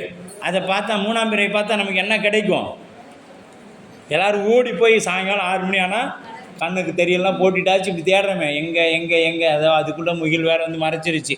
அங்கேருந்து அந்த அம்மா ஃபோன் பண்ண, பாத்தியாடியே அப்படின்னு. என்னத்தை, எனக்கெல்லாம் ஒன்றுமே தெரியல. ஏன் பார்த்தா செல்வம் கிடைக்கும். 3ஆம் பிறை பார்த்தா என்ன கிடைக்கும், எந்த செல்வம் கிடைக்கும், செல்வம்னா எல்லாம் செல்வன் கலரேத்தும் செல்வம் செல்வமே. ஆமாம், சிதம்பரத்தில் இருக்கக்கூடிய பெருமான் திருவடி தாங்க செல்வம். அதனால தான் செல்வம் கலலேத்தும் செல்வம் செல்வமே அப்படின்னு சொன்னார் திருஞான சம்பந்தர். அந்த செல்வம் கிடைக்கும். அந்த 81 செல்வத்தையும் பார்த்தவர் தான் நம்ம நாவுக்கரசர் பெருந்தகை. 1000 பிறை 1000 முறை பார்த்தவர். அதுக்கு தான் 1000 பிறை கண்டவர்னு அவருக்கு பேர். 1000 பிறை கண்டவர். 81 வயது அவர் முக்தி பெறும் பொழுது, வயதோ 81. 1000 பிறை கண்டாதான் 81 வருடம் வரும்னு சொல்லுவாங்க. அதனால் அவருக்கு 1000 பிறை கண்ட பெருமான் அப்படின்னு உண்டு ஒரு பேர். அப்படி 81 முறை 1000 முறை பார்த்தவர். அப்படி அதுபோல உயிரிடத்தில் உள்ள மலசக்தியை கருணாநிதியாகிய சிவபெருமான் உயிரிடத்தில் உண்டாகும் பக்குவத்திற்கு ஏற்ப படிமுறையில் நீக்கி முதிர்ந்த பக்குவத்தில் அறவே நீக்குவான். பக்குவம் முதிர்ச்சி இருந்தால் தான் என்ன பண்ணுவான், அதனிடத்துல சுத்தமாக மலவாசனையும் நீக்குவான். அது வரைக்கும் அது கொடுத்து கொண்டு தான் இருப்பான். அப்போ காந்தம் இரும்பை தன்னில் வலிந்து வசம் செய்வான், செய்தால் சலிப்பு இல் அப்படின்னா 8ஆம் நூற்பாவிலே இது பார்த்தோம். என்ன, காந்தம் கண்ட பசாசத்து போல. எங்கேயோ கேட்ட மாதிரி தான் இருக்குது, ஆனால் நீங்கள் ஏதோ 8ஆம் நூற்பான்னு சொல்கிறீங்க அப்படின்னு நினைக்கலாம். நேரம் வேறு ஆகிப்போச்சு, படி வாசல் வேறு எட்டி பார்க்குறோம், ஏதாவது வருதா, ஒன்றும் வாசனையும் வரல ஆளையும் வரல, இவர் கொடுப்பாரா இல்லை 2 மணி ஆயிரமா தெரியல அப்படின்னு இருக்கலாம். இரும்பை தன்னிடத்தில் இழுத்து தன் வசமாய் செய்து வரும் செய்கையில் சலிப்பு ஏற்படுவது இல்லை. அதுபோல கருணாநிதியாகிய சக்தியினால் சிறிது சிறிதாக நீக்கும் தோறும் தனது திருவருள் சக்தியை சிறிது சிறிதாக கொடுத்து. இப்போ என்னாகுது, இருள் நீங்கள் அந்த வளர்பிறையில், இப்போ வளர்பிறை சின்னதாக கண்ணுக்கே தெரியாத நகை மாதிரி தெரியும். அடுத்த நாள் பார்த்தோம்னா கொஞ்சம் கண்ணுக்கு தெரியும். அதை நாம் சில பேர் அதுவும் 3ஆம் பிறைன்னு நினச்சி பார்த்து இன்றைக்கி தான் இருக்குது பிறை அப்படின்னு சொல்லி பார்ப்பாங்க. அப்படி அது என்ன ஆகுது, கொஞ்சம் கொஞ்சம் வளர வளர வெள்ளையாக வருது. மேலே என்ன இருக்குது, நல்லா உத்து பார்த்திங்கன்னா தெரியும், அந்த 3ஆம் பிறைக்கு மேலே ஒரு வட்டம் மாதிரி தெரியும். அது மீதியெல்லாம் கருப்பாக தெரியும். அந்த கொஞ்சம் வெள்ளையை தவிர மீதியெல்லாம் என்னவா தெரியும், கருப்பாக தெரியும். இது மேலே வளர வளர அந்த கருப்பு என்ன ஆகும், அதுதாங்க இது ஒளி வர வர அந்த இருள் மங்கிடும். இதில் தான் ஒளிக்கும் இருளுக்கும் ஒன்றே இடம். ஆமாம், இது அப்படியே கொஞ்சம் கொஞ்சமாக வளர்ந்து வர வர அந்த இருள் என்ன ஆகிடும், அதனுள் அடங்கிடும். அதுபோல சக்தியினால் சிறிது சிறிதாக நீக்கம் தோறும் திருவருள் சக்தியை சிறிது சிறிதாக மலம் அற நீங்கிய பொழுது தனது சக்தியை முழுவதுமாக மலம் முழுதாக அறவே நீங்கிய பிறகு என்ன பண்ணுவார், முழு சக்தியையும் இறைவன் கொடுப்பான். விகாரி அல்லன், தான் இறைவன் வேறுபடவும் மாட்டான். இதனால் இறைவன் வேறுபடுவானா அப்படின்னா வேறுபடவும் மாட்டான் அப்படின்னு சொல்கிறார். அப்போ மண்ணு அரணே,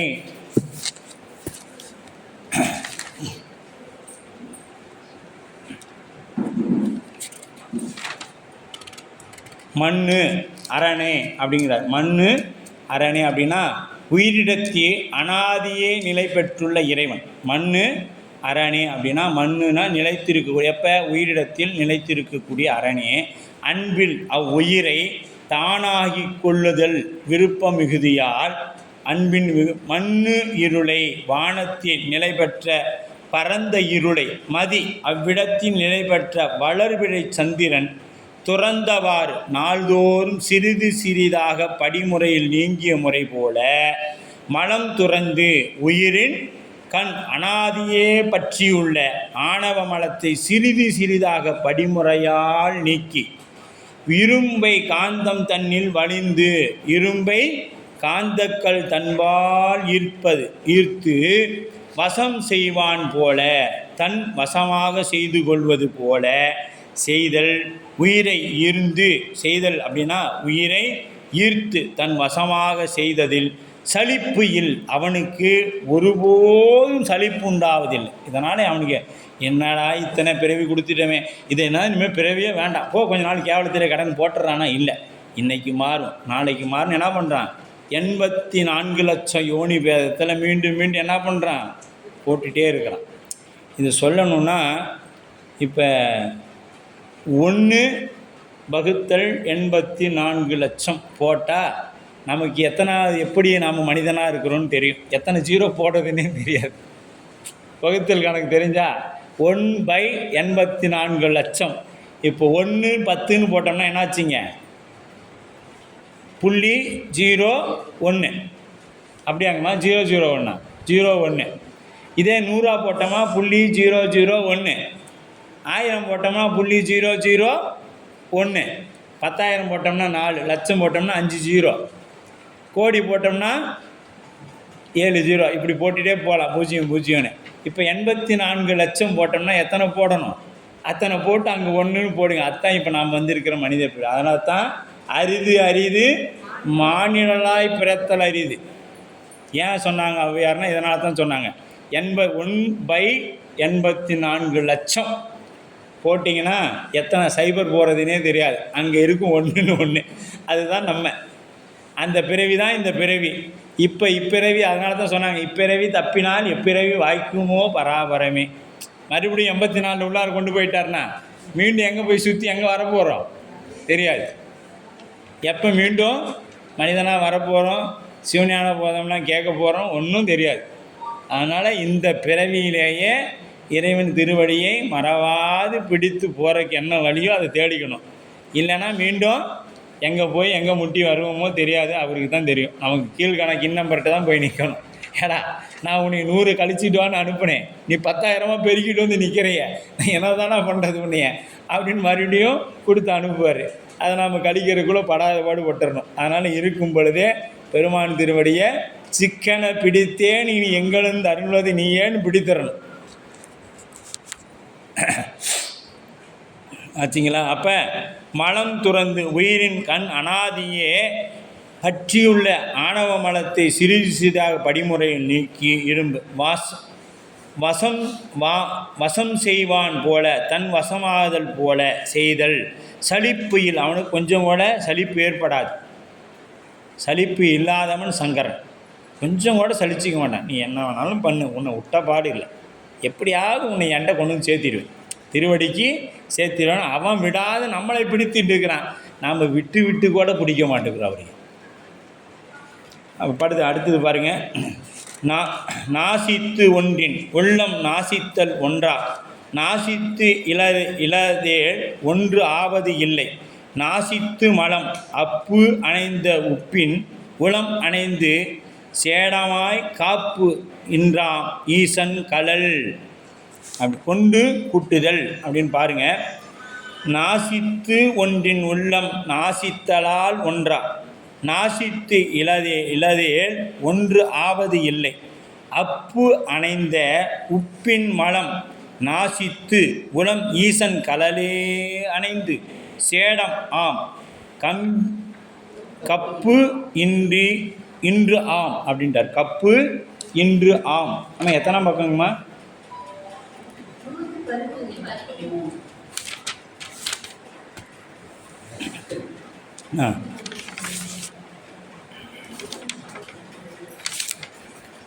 அப்போ இரும்பை ஈர்த்து கொள்வது போல முதல்வன் உயிரை தன்வசமாக செய்வான் என்று கூறுவது கொண்டு முக்தியில் சிவம் ஆன்மாவும் காந்தமும் இரும்பும் போல வேறு புலப்பட்டு நிற்குமோ?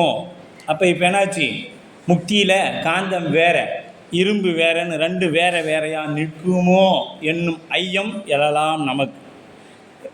நீங்கள் என்ன சொன்னீங்க? இப்போ காந்தம் இழுத்து இரும்பு போலன்னு சொன்னீங்க. இப்போ இரும்பு வேற, காந்தங்கிறது வேற. அப்படியா இருக்கும்? ரெண்டாக நிற்குமா அப்படின்னா அதனை நீக்கி ஆன்மா தான் என்பது புலப்படாமல் சிவத்தோடு ஒன்றாய் நிற்கும் முறைமையை உணர்த்துவதற்கு எடுத்துக்காட்டு காட்டினார். ஆன்மா சிவத்தோடு ஒன்றாகும் பொழுது தான் கெட்டு அதனோடு ஒன்றாகுமோ அப்படின்னு கேட்டால் கெடாது நின்றே ஒன்றாகுமோ என்று கேட்கலாம் என்னும் வினா எழுகிறது.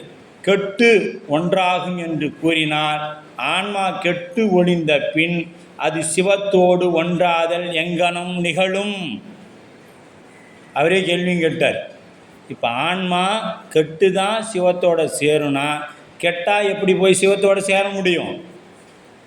கெட்டால் சேர முடியாது.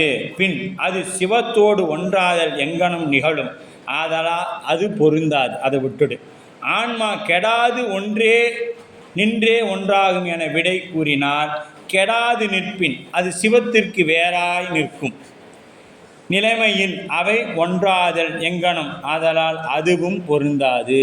இப்போ என்ன ஆகிடும்? கெடாத இருந்தாலும் பொருந்தாது, கெட்டாலும் பொருந்தாது.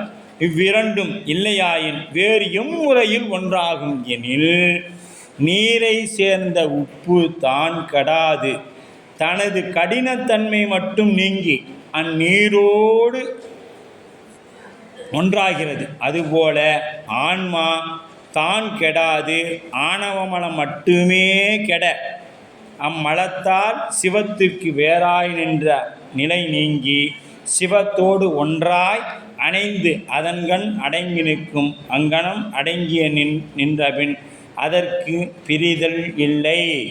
அப்போ கடல் நீரில் போய் சேர்ந்த பின்னாடி அது நீங்கிடுமானா என்னாகாது?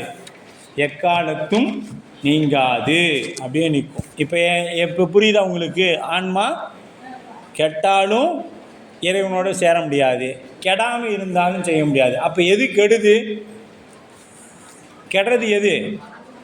ஆணவ மலம் கெட்டால் இறைவனிடம் கலக்கலாம் அப்படின்னு சொல்லப்படுது. நாசித்து ஒன்றின் ஆன்மா முதல்வனோடு இரண்டல கலக்கும் இடத்து தான் கெட்டு ஒன்றாகுமோ கெடாது ஒன்றாகுமோ என வினாவுக்கு கெட்டு ஒன்றாகும் என கூறினார். உள்ளம் நாசித்தால் ஒன்றா அப்படின்னா உயிர் ஆன்மா கெட்டொழிந்த பின் 8ஆம் நூற்பாவுக்கு பின்னாடி என்ன உயிர் என்னன்னு சொல்லணும்? ஆன்மான்னு தான் சொல்லணும். ஆன்மான்னு தான் சொல்லணும். அதுக்கு முன்னாடி வரைக்கும் அது உயிர்னு சொல்லலாம். அப்போ ஆன்மா தான் கெடாது நின்றே முதல்வனோடு ஒன்றாகும் என கூறலாம் எனில் நாசித்தாலே ஒன்றாவது இல்லை. கெட்டாலே ஒன்ற ஆன்மா கெடாது வேறு நிற்கும் ஆயின் ஆன்மா முதல்வன் வேறு வேறாய் நிற்கும் நிலையில் அவை ஒன்றாக மாட்டா. இவ்விரண்டும் பொருந்துவதாயின் வேறு எவ்வகையில் ஒன்றாகும் எனில் அப்பு அணைந்த உப்பின் அப்படின்றார். அப்பு அணைந்த உப்பின். அப்போ நீரை சேர்ந்த உப்பு தனது கடினத்தன்மையை நீக்கி அந்நீரில் ஒன்றாய் விடுதல் போல மலம் நாசித்து, மலம்னா ஆணவ மலத்தால் வேறாய் நின்ற நிலை நீங்கி, எது ஆணவ மல வாசியின் காரணமாக வேறாய் நின்ற நிலை இறைவன் நீங்கி இறைவன் திருவடியை அடைந்து சேடாம் ஆம் அப்படின்னா அவனுக்கு அடிமையாய் நிற்கும். இந்த இடத்துல நல்லா சொல்லிட்டாருங்க. ஆன்மா என்னவா நிற்கும்? அடிமையாகத்தான் நிற்கும். என்னைக்கும் சிவம் ஆகாது. இதை உள்ளார வைத்து கொள்ளணும். இதை படித்து உள்ளே வாங்கிக்கலன்னா என்ன ஆயிடுவீங்க? நானே சிவம் அகம் பிரம்மாஸ்மின்னு போயிடுவீங்க. நானே கடவுள்னு போயிடுவோம். இந்த இடத்த கெட்டியாக பிடிச்சிக்கிடணும். அடிமை அடிமை அடிமை, அவ்வளோதான். ஆன்மா என்றைக்கும் அடிமை. அதனால தான் இப்பயும் போய் நாவுக்கரசர் நிற்கும் பொழுது அப்படி நின்னார் இறைவன்ட்ட. எப்படி நின்னார்? சுவாமி தங்கள் சித்தம் அடியேன் பாக்கி அப்படி நிற்கிறார். அப்போ சேடம் அவனுக்கு கப்பு இன்றாம் அங்கனம் திருவடியில் அடங்கிய பின் அதற்கு பிரிதல் என்பதே இல்லை. திருவடி அடைஞ்சிட்டா என்ன ஆயிடுச்சு? உனக்கு பிரிதலே இல்லை. வெண்பா சித்தாந்த முக்தி நிலையை எடுத்து காட்டி முடித்து கூறியது. சித்தாந்த முக்தி நிலை. முக்தியில் ஆணவ மலத்தின் நிலை என்ன?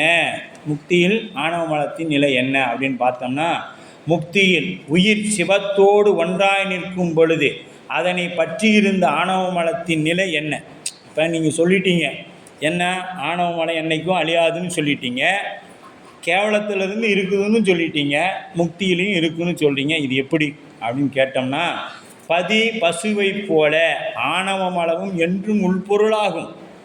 அதற்கு அழிவு கூறுதல் பொருந்தாது. அது அழிவுன்னு சொல்லிட்டா முப்பொருள் கொள்கையிலேருந்து நாம் முப்பொருள் உண்மையிலேருந்து வெளியே போயிடுவோம். அப்போ அது இல்லை. அப்போ அது எப்போயாவது இடையில வந்துட்டு இடையில போயிடும்னா அப்போ இடையிலேயே அங்கேயே போயிடலாமே, ஏன் இவ்வளோ தூரம் வரணும்னு கேட்கலாம். அக்னி தர்ப்பணம் வல்லார் ஆனால் நடுவில் மூன்றாலும் அது அவற்றை சுடாது. அதாவது அக்னி மந்திரம்னு ஒன்று இருக்குது. அதை படிச்சுக்கிட்டிங்கன்னா நீங்கள் போய் அக்னிக்கு நடுவில் நின்றாலும் என்ன பண்ணாது? நம்மளையே சுடாது. அப்படிலாம் இருக்குதா? அப்படின்னா இருக்குது. எப்படி கருட மந்திரம் பாவித்து அவன் கருணனாகவே அந்த ஒருவனுடைய விஷத்தை முறிக்கிறானோ. இன்றைக்கும் பாடம் போடுறாங்கல்ல, பாம்பு கடிச்சுட்டு என்ன பண்ணுறாங்க? பாடம் போடுங்க அப்படின்னு சொல்கிறாங்க. என்னத்துக்கு பாடம் போடுவாங்க? அவங்க கருட மந்திரத்தை உபதேசம் பண்ணி அவங்க அந்த விடத்தை நீக்குவாங்க. அந்த விடத்தை நீக்குவாங்க. அதுபோல் இங்கே அக்னி மந்திரம் தர்ப்பணம் என்று ஒன்று உள்ளது. அதில் வல்லமை பெற்றவர்கள் என்ன பண்ணுவாங்கன்னா, அக்னி நடுவில் நின்றுட்டு இறைவனை நினச்சி ஜபம் பண்ணுவாங்க. அவங்கள முழுக்க கீழே மேலே எல்லாமே அக்னி எரியும். அவங்க உடம்புக்கு எந்த பாதிப்பும் ஏற்படுத்தாது. அது என்ன பண்ணும்? கவசமாக நின்று காக்கும். நம்மளே கவசமாக நின்று எது காக்குது? கங்காளன் பூசும் கவச திருநீற்றை. திருநீரும் நமக்கு என்னவா இருந்து காப்பாற்றுது? கவசமாக இருந்து காக்குது. சக்தி இல்லாமல் கெட்டொழியவில்லை. அப்போ நெருப்புக்கு அங்கே சக்தி இல்லாமலாம் இருக்குது. எதனால் அங்கே நிற்குது அப்படின்னா அந்த மந்திரத்தினால அடங்கி இருக்குது. இருந்தும் இல்லாததாய் அவனிடத்தில் செல்ல மாட்டாமல் மங்கி நிற்கிறது, மடங்கி நிற்கிறது. அதுபோல முக்தி காலத்தில் ஆணவ மலம் இருந்தும் அதன் சக்தி சிவமே என்று இருக்கும். எப்படி இருக்குன்னா அதான் முயலகன் மாதிரி இருக்கும். அந்த திருவடி கீழே அடங்கி நிற்கும். அது எடுத்துக்காட்டு வெண்பா. அடுத்து கேவலம் சகலம் சுத்தம் என்னும் நிலை மாறுபாடு அடைதலால் உயிர் சார்ந்ததன் வண்ணமாகும் தன் வண்ணமாயிருந்து மலம் நீக்கப்படும். அப்போ பொன்வாள் முன் கொண்ட மூவில், பொன்வாள் முன் கொண்ட மூவின் புக்கு ஒடுங்கி போய் அகல தன்வாள் எங்குமாம் தன்னை போல் முன்வாள் மலத்தின் மறைந்து உள்ளம் மற்றுலகை உண்ணும் மலத்தின் இரிந்து செல்லும் வரத்து அப்படிங்கிறார். கொண்டு கூட்டல் பாருங்க. பொன்வாள் முன்